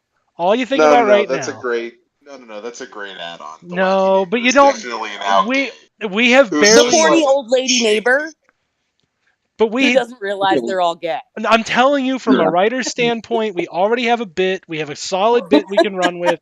We should not try to get too aggressive right now about it. We should just try to like get the bit through. We like the bit, very good. We're doing fine. Now the next step is we start developing and adding characters. You never start by imagining all the characters. We got our three. We got a great premise. Let's not get too greedy about it. Is what I'm saying. Let's not go ahead and write an episode where both Pete Buttigieg and George Santos guest star. Correct. Is what you're saying. That's exactly what Let's I'm saying. not write an episode called like tops and bottoms. Like that's crazy. Let's not do that. And by the way, Not, the, not the, the name of the show ought to be Ups and Downs, Tops and Bottoms. yeah. Okay. I mean, Yeah. I like it. Yeah. I'm feeling Is that it has based on the Almodovar film? No, but it is now. to. I'm just telling you how to get there, like in the cheapest, easiest way. We got a nice little pun, right? It's like Doc Martin, but he's not about shoes. That's why that show's quirky. It's the same thing. one of the wildest thing about doing this show with you guys that I've always loved is when we get all the positive audience feedback about the straights do the gay jokes tonight. Like Yeah. we get all the positive audience from the gay audience. They're just like that was just so like It's I've always really loved and been blown away by that it's level probably of because appreciation. we're not out to be hurtful. That helps us. I think that helps that we're not trying to wound their fucking You know, sense it's of funny. dignity and humanity. Comedy, That might be in comedy our can favor. be I'm that just way. saying. That you might be onto something. I think it's when you treat gay people like people. Suddenly they don't like they don't. That's the problem with a lot of like the homophobes, right? They go like hardcore on gay jokes, but it's always like I'd kill myself if I were queer, which is like that's not so much a joke as it is like. Wow, The you truth really. that you're saying. Yeah, that's just how you feel about the existence of a homosexual human, which is like so dismissive of their humanity. Like, do you see how Like like they don't find that fun, and then they're like they can't take a joke. That's not so much a joke, is it? That's not really how no, a joke is structured. no. That's It, not. it, No punchline. There's no punchline. It's just degrading and insulting. I can go on, but I don't feel like I have to in this crowd. I think we all get why that's wrong. But they're like, I don't understand. I don't know why they're mad at us. No, really, you don't. Not at all. Not even a little bit. You don't get it. Okay. All right. All Can't right. think of any reasons. You can't think how if I was just like we should murder all the straights. Like that's not a funny joke. Like that's like a very hurtful thing. That is a I legitimate mean, cause for grievance. technically, to be fair, you can't kill all the breeders. You would have to kill all the straights except for two of them. But go No. on. No, because you know what? Like, I always had a problem with that stupid fucking thing. Like, Ben Shapiro would be like, Ben Shapiro and his acolytes, like, if you put 100 gay people, 50 lesbians, and 50 straight people, how long, or 50 lesbians and 50 gays, how long will they last? I'm like, do you think they can't develop a breeding program? Do you think it's that hard for them to figure out, Yeah, yeah. That's like, where the I penis completely goes for agree. that purpose? I completely agree. That's why I love the dual versions of breeders in both like old school like catty gay slang for straight people, but then more recently just like all of the insane like apocalypse fantasy stuff that comes from like right wing like cottage fetishists and shit. Like I Yeah. love the dual uses and meanings of the term breeders strewn heavily through society. Also, I love to point out whenever I can that your prediction, Dan, of like the breeding fetish shit migrating from Japan. Oh my god. I mean, you I have told money on did I that not anywhere? say, like, a year before that happened that was coming? Yeah, did you have money on that anywhere? Because it's time to call that bookie. I No, mean, and I should have. holy fucking shit! Yeah. No, Like, all you got to do, I'm telling you, it's real simple. You just look at Japanese pornography and go, what are they into right now? Oh, that's what's coming next. like even like the right wing's like unwilling, like So it's like Hello Kitty stuff for girls, except for what's hot in porn. Yeah. Yes. Unironically, yes. Yeah. God Like, damn it. if you want to know what the conservatives are going to fetishize over, look at what Japan's fetishizing right now. And you will get an answer that is both disturbing and horrifyingly accurate.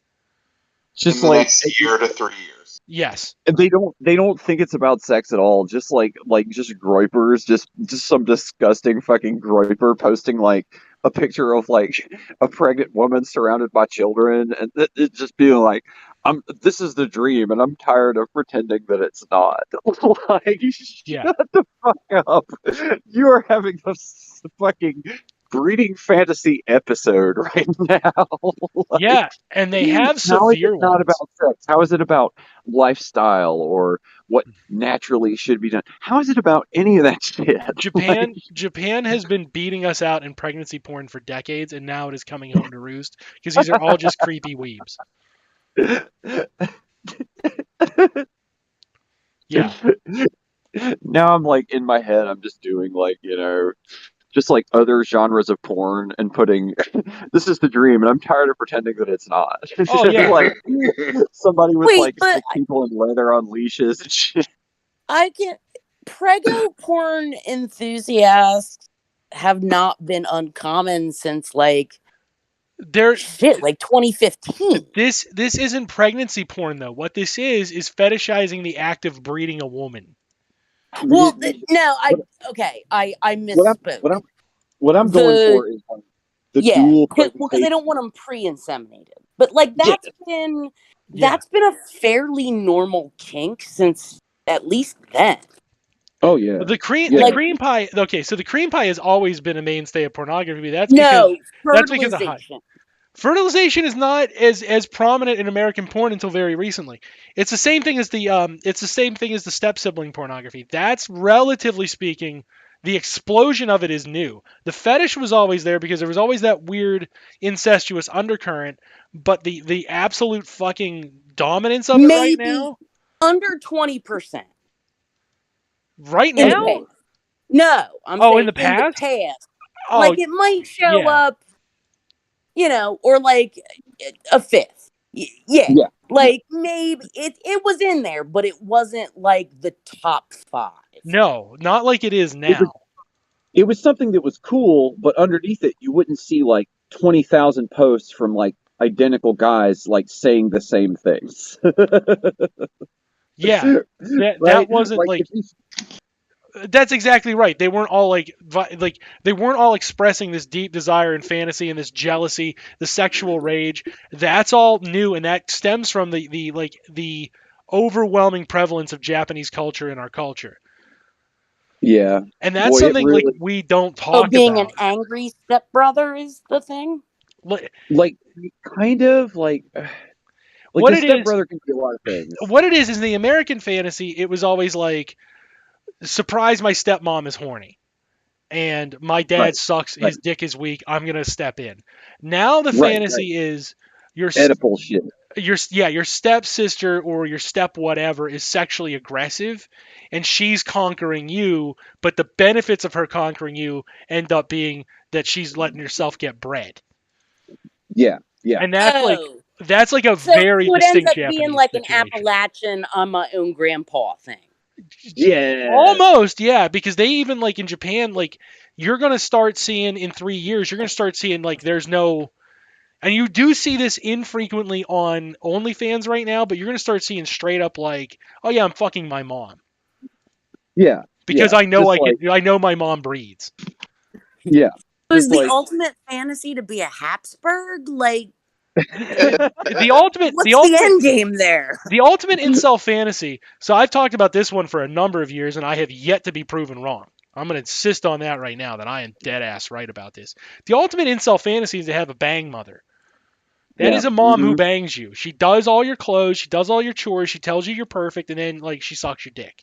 That's the ultimate incel fantasy, which is markedly different than the 80s incel fantasy, which men and women, thanks to alienation, were sharing, which was, I just want to find somebody who will like pay my bills and bang me, Yeah. which is a relatively boring fetish overall.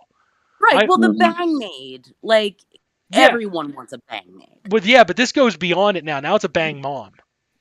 Yeah. Oh, That's what's See, wild about it. I'm sorry. Like, I'm not here to kink shame, but that's fucking creepy. No, you should kink shame. You're absolutely right. The one thing the left has failed at is kink shaming, and we need to get better at it because like and Or wait, hold on, because I don't want to cut you off, No. but I do want to clarify this thought. I'm not kink shaming. No, you If should. that is your kink, so be it. But you shouldn't make your kink your lifestyle. no, Right, that's what I'm. you should shame this. It's fine. Shame is good, Yeah, we're actually. sticking with shame. Yeah, this is That's the what thing that I'm you should putting back shame. to. Is that the cat that posts the 20,000 insane comments underneath the video on Pornhub or whatever while he's like fantasizing about this? He then goes and gets on the Groper account on Twitter that posts a meme that's like, "This is socially correct to do." Like, Yes. right? Like, Yeah. that's the thing that I'm driving at here is that this is like, as you say, it's become this cat's whole lifestyle. Yes. Which is ridiculous. Which is when his main problem is in fact, surprise, surprise, he's having trouble getting someone to breed with him. his main problem is that capitalism has alienated him from his peers, and the way he's expressing it is the only peer in his life, the only other human being who has ever looked at him and been like, "Nah, you're good." It's his mother. They focus on they do like Freud just came too early to be correct. If Freud had showed up now, like not only would it be dead ass accurate, he would be disturbing, and it would be like, "Oh Christ, Freud is right. How do we solve this?" He thought he'd seen some mom fucking and some butt shit, but he hadn't seen nothing. No, he had no idea what the Japanese would unleash on our society. And like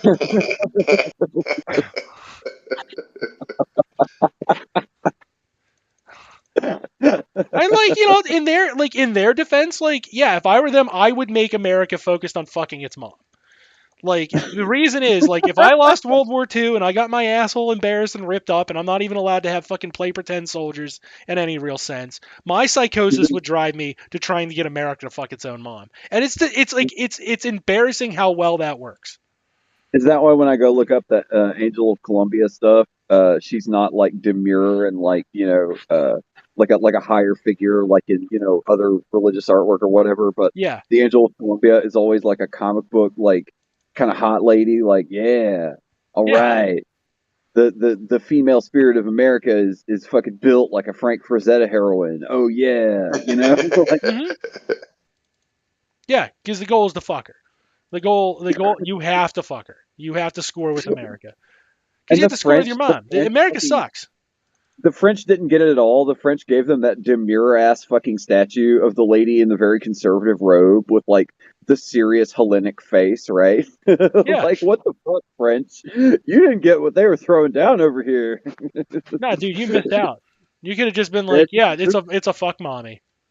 You could have just done that. Like, you guys tried too hard. Has anyone done the craniometry yet to find out if our Statue of Liberty is actually a female? There's a theory. I think there's a right-wing theory that it's a dude and it's a trap from the French. See, every conspiracy I can think of has already been invented. Yeah, you can't outthink them. They spend all their days like trying to fuck their moms. They can't score because their mom's like, Jesus Christ, stop touching me there. I've told you about this like a dozen fucking times. You're not cool enough. You're not cool enough to fuck me. Your dad's way hotter. His dick is bigger. Like that's like a massive shift in American porn, because American porn used to be your dad's dick is weak and yours is better, so like obviously you gotta fuck your stepmom. Now it's like that was when the family was just falling apart. Now the family is absolutely fucking ruined, and it's like your dick is weak, your dad's is better, but I'm gonna pity fuck you because I'm your birth mother. Yeah. And Christ, if somebody doesn't give you a kid, nobody will, you lazy fuck. Which is like sickening to just the umpteenth degree. In the previous iteration of the fantasy, the hero is fulfilling a need at least. Like, yes. Well, nobody's fucking my mom. That's got to be a bummer for her. Like, yeah. But for real though, like, there's some degree of that. Yeah. Like in I the feel old bad. fantasy, that was the thing, and now it's like, Feel oh man, bad all the time. my dad's It's always like, working and my stepmom's hot. Somebody's got to plow her. I guess I'll have to man up and do it. Now it's yeah. like, Jesus Christ, mom, I can't even get a hand job from the fucking girl down the street. So could you like just do it? You can just touch it. Like it's lazy. Mom, I got a It's, really important tournament it's for the lazy. I love that. Yeah. got a really important tournament for the fucking Twitch streamer bracket coming up, Mom. I just I can't go out and get anything anywhere. I just look, I got a lot of important appointments on the computer. Um, we both live here, you know. Lee, I want you to know when we write ups and downs, tops and bottoms. Yes, you're clearly going to be one of the voice actors. And to Ben in chat, um, I I'll say this, like I personally don't think incest is a kink either, but I have a very radical attitude towards it that most people on the left would not appreciate, which is I don't think BDSM and rape play are kinks either. I think those are just expressions of a criminal attitude. Uh, because like if I told you like I like to beat women, you would be like, Dan, you're fucking evil. But if I told you my kink was slapping a woman in the face during sex, you'd be like, oh, dude, yeah, I get it. And like that tells you right there that what's triggering you is the fucking words.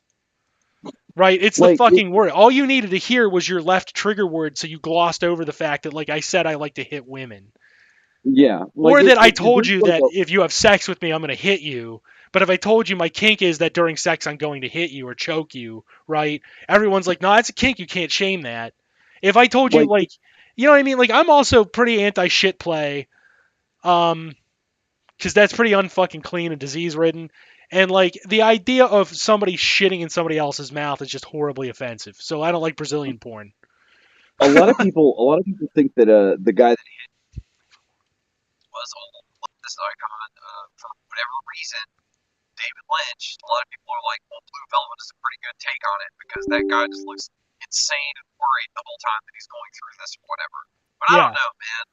I don't know if you guys are familiar with that flick, but it's one of those things for me where I'm like, love everything else this guy's ever done, and I do like it, but You're I'm like as much as the other stuff because it's like it seems like it's something that's too obvious to have for that people, right? True, you sound like you programmed a robot to say all of that. you have just pulled out the tin cans for your internet right now. Okay, hang on. I'm stepping over here on the other side of the porch. Yeah. What does it sound like? Okay. Still super tin. Is there any way to go back to where you were at first because it sounded beautiful? All right. But I'm gonna jump to this point too. Do you remember during Pride and what will invariably happen during the next Pride, where there's like where they're okay on the left, right? On and I'm going to use that term loosely because I think you know where I kind of stand on certain people. There were the Vaush and Shoe types who were like, you can't have any like leather fetishization at Pride at all, because it makes us look like rapists towards kids. And then there were the nah, you should definitely have that. And you should definitely do that around kids, right? And the people who were like, because I remember there's a guy, he came on the show one time, Mike, right? Mike came on. Mike and I were kind of like, well, you do that shit after dark just like you go when you're straight and you go to the strip club. You don't do that shit midday and out in public. You do that shit when it's like the horny time. And like, you know, I was like, Mike, that's kind of how I feel about it. And Mike's like, yeah. And Mike's, you know, I'm joking a little bit here, but he's a pretty gay dude. So like the idea, but liberalism has this thing where it has to put its sexual pathos out in the world. This is why we had the Cuomo sexual, we have the Kamala sexual, which, I'd fuck her. You know, the Pete Buttigieg fetishization. I sometimes have trouble with that word. I apologize. That's where my stutter kicks in. It's a hard word for me to say. Fetishization, I guess, is it. Right? Anyway. Anyway, moving on. Right? You have articles not that old and in very liberal, prestigious fucking things like Time and shit like that, where they're like openly spitballing, demonstrating, and encouraging teaching of like what we would call kinks in fucking schools, right? Whereas like normally you would think that sex ed would be relatively mechanical, skew towards use a condom, and skew towards like, and if you're gay, and you're going to have sex, like use a condom. You know what I mean? Like you would expect it to have like a mild stuffiness to it, and you would expect it to have a relatively heteronormative lean, but in today's era, you would expect it to have like, yeah, they're gay kids, and if you're gonna have sex, like use a rubber, you know, like Do you think they they'll they worry they about fucking right do, and just and it's the mirror of it is like liberals are like, we should definitely teach kids how to do ass fisting at age 5, right? That's a real thing liberals do. But conservatives are like, that's disgusting. We should just be marrying them and ass fisting them. So like neither are better than the other, and the sexual pathos there is disgusting to me. Like I find it hideous, and I am a man who, as can be attested by personal friends, I have a tremendous amount of pornography. Okay, I fuck. I like porn and I fuck, but like there is a time and a place for me to conduct that behavior. Even the show, I feel like awkward sometimes going into this shit because this is not the place for it. I'm not a horny poster by nature, right? There, yeah. So like when it comes I think there's a difference between talking about sex and being horny about it, and that's what we're saying as far as like yeah, an education. It's you can talk about it without being gross about it. exactly. You shouldn't be horny about it. Like when you're going into the classroom to teach a kid sex ed, you should not be erect. You should not have hard nipples right now. This is not the time for that. And it's weird that liberals and conservatives do, no matter what they're preaching, mind, right? With devoid of content, the fact that they're talking about the horny subject, they go into it teaching kids horny, and that I find repulsive. And like, they shouldn't be allowed around children, right? The conservative example may be a little more elusive due to the direction we're coming at this from, but a good conservative example is just writes about gay sex all the time. Yes, they're way too obsessed with gay sex. Watch out for this, watch out for that. Like, I often wonder when people are dunking on it from and making fun for unfair pieces. I often wonder, like, this is so explicit. Like, Yeah. does he not know that he's being gross about this shit? It's disgusting and wrong. Look how fucking far his dick is in that guy's ass. This is terrible. Look at that vein on that thing. Oh, it's juicy. You could fucking swim a fucking life raft up it. Oh, fuck, shit. It looks like the contours of a rat. God, it's disgusting. Look at it more. Yeah, that's the kind of thing. Whereas like the liberals, like that's good actually. Like it's good. Yeah, and that's the problem. Like that's kind of one of the big problems I have. They're way too horny about it. So when it comes to like something like pride, what liberals and conservatives do is not actually enable a space where there can be gay representation. What they do is they want to slide their own straight fucking sexual pathos into it and offload that onto the gays so then they can be like, that's just their culture. No, motherfucker. You're the one in the diaper. You're the one who's getting whipped in a diaper because your fantasy is like the time your mom beat you as a kid after she caught you masturbating and you accidentally jizzed, right? That's you. That's not them. Leave gay people out of that. Don't inject yourself. Your gay Craigslist hookup that you pay every weekend, like him and his friends just hang out and have normal gay sex. But when you're coming over over conservative, he sighs, rolls his eyes, and goes to the closet where all the fucking costumes. Yeah. There's absolutely You're zero the reason. one. You're the one that turned something like fetishy. Yes. Like you're the one who's like going to church every Sunday and being like, God, I hate the gays, and then you're like paying your wife to peg a guy while you jack off onto him, and then like have her eat it. Like, dude, that's you. Like you're the one who's imposing that on their community, and vice versa. Like you're the one who's like, like there's some people who just do want to do the leather shit, right? That's not me. That's their vibe. Whatever. You're just wearing clothes. absolutely. At the end of the day, you're wearing clothes, right? But these, like the liberals are like, God, like they're so jealous of it. They're like, no, the gays have to do this for me so that I can express the fact that I wish I could dress like that more often. So I have to offload it onto them.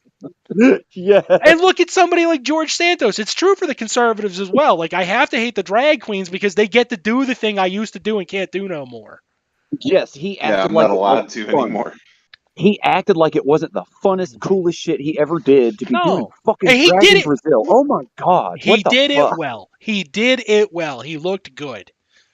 He was like, I was young and I was experimenting. Motherfucker, you did some You should have awesome ran with shit. it. Yeah, you should have ran with Own it, it. dude. Own it. You did great. You did a great job. You did your makeup well. You presented very well. I don't know why you're running from it, man. That's on you. That's your weird pathology. It's like Bill Maher shitting on reading comic books. Yes. Yes. It's like just because you're not secure enough in yourself to do it anymore, like don't shit on people that can still enjoy things. Yes. Just because you're mad that you have to read the New York Times bestseller list so you can do your shitty show, and you're jealous of people that read comic books. Fuck you. Well, I'm Bill Like, Maher. My dick doesn't work, so I got to take it out on everybody else all of the time. Yeah. Nobody made you hang out with Barry No, White. yeah, dude. Listen, you're an old man. This shit happens. Go get the fucking Viagra, get your dick working again, and then fucking be chill. Blue Chews. Blue Chew it. We're not sponsored by Blue Chew though, so we got to cease that. yeah, we keep accidentally saying In that fact, shit. we got a cease and desist from them recently. We did. Yeah. I'm gonna get Did one of we those really? on the space. It was about the time I implied that I was gonna like crush up a bunch of Blue Chews and throw them in the town's water supply. So at the next like school board meeting when it gets fucking like rowdy, right? They would just Yeah. fuck it out. Yeah. Shit. Chill You only out a talk lot. about that stuff Turns afterwards. out they did the fucking portion without any of the blue chews at all. Yeah, they didn't need us. They didn't need us for that. So that's the kind of thing. And what I really like, my last, I'm gonna take us out on a rant. So if you guys want to jet, you can, but I'm gonna take us out on a Dan rant. Because it is, Okay. we've been doing this for I'm Dan surprised we did it for 2 hours. rant. This is With our. that, Give me half a second, guys. Hold on. I'm with that. I heard one of those. I heard a Dan rant materialize out of thin air into my brain. Should we start a chant? Dan, no, you don't. Please do not chant Dan rant. But yeah, if you need to start jetting, absolutely feel free to jet. I'm gonna hit us out on this rant, right? The what we're gonna be talking about over this month, because it's Black History Month and we need to start making inroads on that one, right? Because this is like a liberal. This is one of their rituals, just like Pride. Okay. It's a very depressing month for us every year. It is, because they're gonna do disgusting shit this month in the name of blackness, which is like, haha.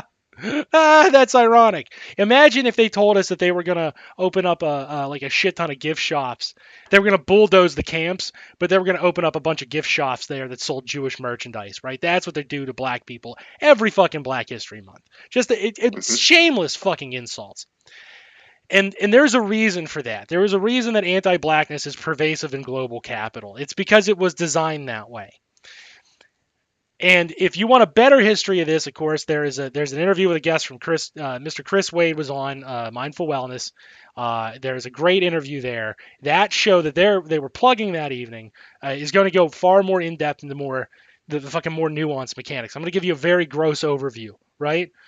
The essential overview is that between the Dutch and the British, we have a shift towards mercantilism, which then shifts into an understanding of the labor theory of value through deeds, like making things more in the factory and the mill, okay, and through thought, through David Ricardo and Adam Smith, okay. Those thinkers are the very leaders of it. And then you have the final pin in that is John Stuart Mill and utilitarianism, maximize quote unquote happiness. Keyword there is maximization. Maximization is maximization of profit. Profit is one-to-one transferable to utils so that you can use money to represent happiness. Okay, those thinkers are the thought leaders, and all Marx does is say that's bad. Actually, if you want to be very reductive, Marx's economic critique is not all that new.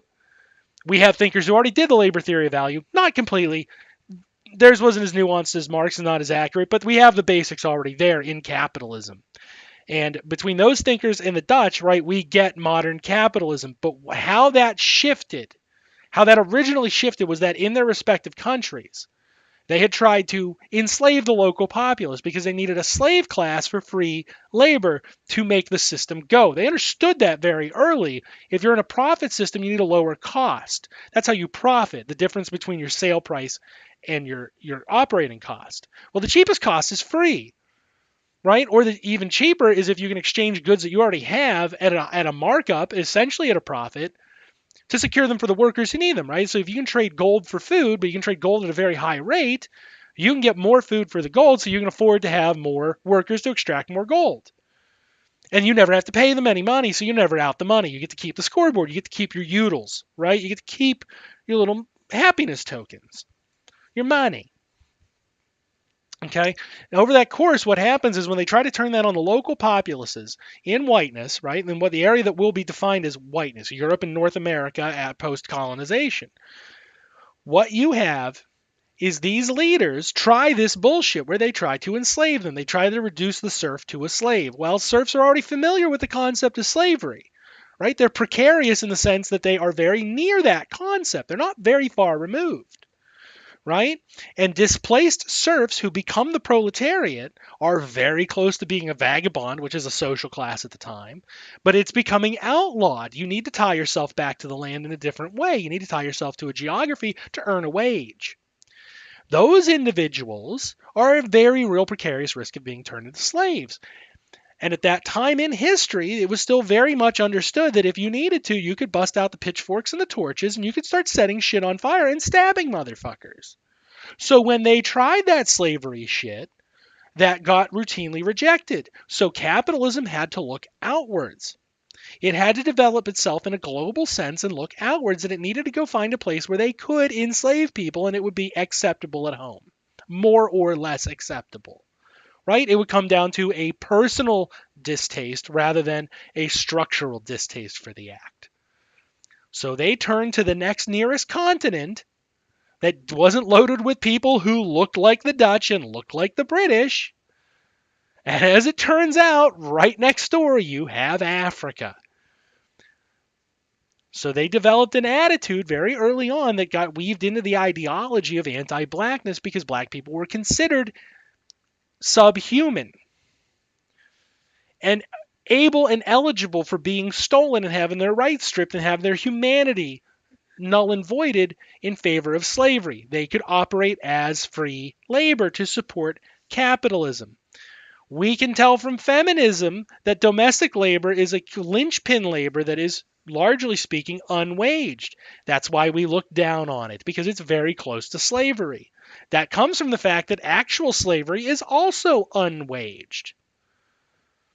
And that practice is carried over. The structure of the domestic life in capitalism is very reminiscent of slavery. You have somebody who pays the bills, and then you have somebody who hands out and doles out, right? When they lament the death of the single family income, there is a dualistic problem we have on the left. One is, it's true, it's really true, somebody should be watching them kids. Somebody needs to care for those children because those children aren't capable of sustaining themselves. Infants die if you leave them to their own devices. They simply don't eat. They can't hunt food. Small children run a very real risk of running into danger, both in the household and external to the household, because they're tiny. Depending on how tiny those children are, 1 to 2 year olds, it can be fucking hawks. Small rodents can take them the fuck out. As the children age, they start being able to learn skills and develop into adults. But somebody's got to be watching those kids. That's absolutely true.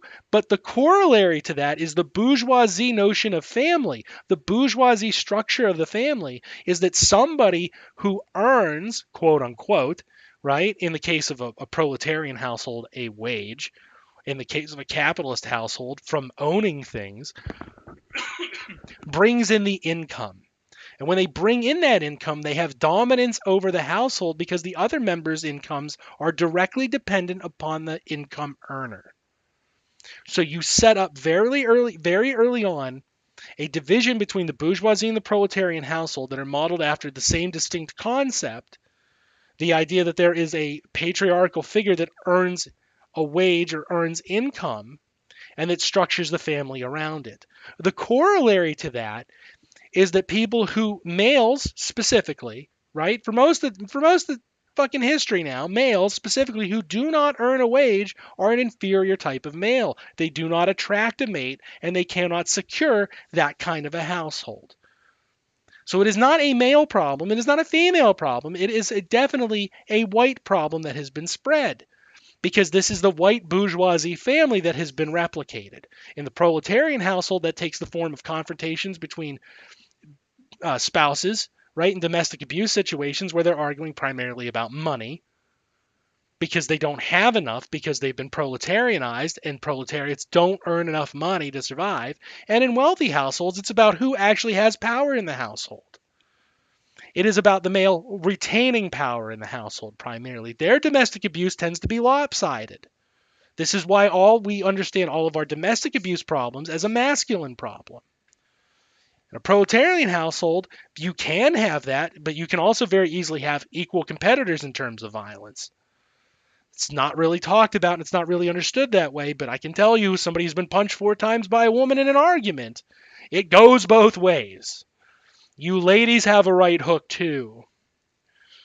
You also see this repeated in gay and lesbian households that specifically try to emulate traditional white households. So the whole bourgeoisie notion of family revolves around the central idea of slavery. The idea that there is a patriarchal white male and a white female who must be appeased in that household, and that there are people who are unwaged in that household whose earnings are dependent upon the violence. And let's be real, I'm calling all of it, economic and physical, the violence of the male in charge of that household. And the violence that society will allow, which has always been rooted in slavery, anti-black violence. That is, Marxist brothers and sisters, that is what we are really up against in that facet of capitalist society. We are up against the white family, because the white family, when replicated in the black community, has the same disastrous results as it does in the white community, on top of the fact that they have economic pressures from being viewed as subhuman in our society. You know, when conservatives ask, where are the fathers? Well, where are they? You put them in jail. You shot them. That's where they are. You did that because that's what you were always going to do. That's what you know to do in your heart of hearts. And those problems do get worse, right? Because in any one given generation, you expect a subset of assholes. You expect a subset of monsters. But that should be overwhelmable. However, in the white family, it's institutionalized. It's at every level. It goes back to grandpa, grandpa's grandpa, and grandpa's grandpa's grandpa. And sure enough, you're going to teach your sons and your grandsons to do it. And mind you, you're not only it's not going to be the males who do the teaching, right? They're out earning a wage. When they come home, they're tired. They want to rest. Mom is the teacher. Mom teaches her daughters and sons to behave like this. And dad approves of it. And mom approves of it. So, horizontally and vertically, it is demonstrative too, right? It's, the son watches father not be home, come home, be. Yes. Yeah, that replicates that action. He watches his father, right? And mind you, so does the daughter, right? These children watch the father, and they see the relationship and the role model as somebody who is distant and somebody who acquires, who uses their ability to work and their force to acquire, right? That's what they do. That's what they see. So that's what they learn. As for the males, they learn to replicate it. For the females, they learn that that's what a mate ought to do. And what do they have from their mothers? They have discipline, and they get their approval and disapproval. So they learn what things they're not supposed to do and what things they are supposed to do from mom. So the little boy learns that's what you should look for in a wife, and the daughter learns that's how I ought to be. Now, it gets broken up because people do have their little individual quirks, right? So you have a gamut. But by and large, in this society today, that still holds true. That held true in the 50s. That held true in the 30s. It held true in 1830. And you're right, it absolutely is demonstrative. That's how it survives. It replicates itself, right? That's what we tend to call that. the machine replicates itself, and of course each time it's a shitty mirror image of the previous one, right? It's not going to improve over time. It's always going to get worse. So those household, what they envisioned it was, with yes, their vision being viewed through the lens of a 4 to 8-year-old. right, through their nostalgia. They are nostalgia poisoned into the white household. I'm sure it'll be fine. Yeah, it'll be great. It's going so well for us right now, isn't it? Yeah. So I'll make that the final claim tonight. Marx had rallied against the bourgeoisie family. The Communist Manifesto addresses the fact that shit, bourgeoisie marriage, is gonna go. And what he didn't mean is you won't be allowed to marry people. What he meant is these property relations and these social relations and how they intertwine to form a family function that mirrors the plantation owners of the South and replicates it all over the globe. That shit's gotta go. And yet again, Marx was correct. That is how you're going to arrive at these liberations, because there is a core anti-blackness in capitalism on the basis of the white family. Always has been. And the longer we have capitalism, the longer we can say always will be. That shit's got to change. It just is what it is. It's one of the things that has to go. All right, this has been the Sons of Trier. I was joined in order by Jank Engels, joined by Repa Sato, Juniper Nest of Mindful Wellness, and of course the true horror of Mindful Wellness. Great folks. Chat, we love you. Lee, yes, obviously. I said that in Twitter. I'm saying it again live. Duh. Of course you're in. And good night. Don't die. It's tough. Good night, America. Don't die. Good We gotta night. do. Thank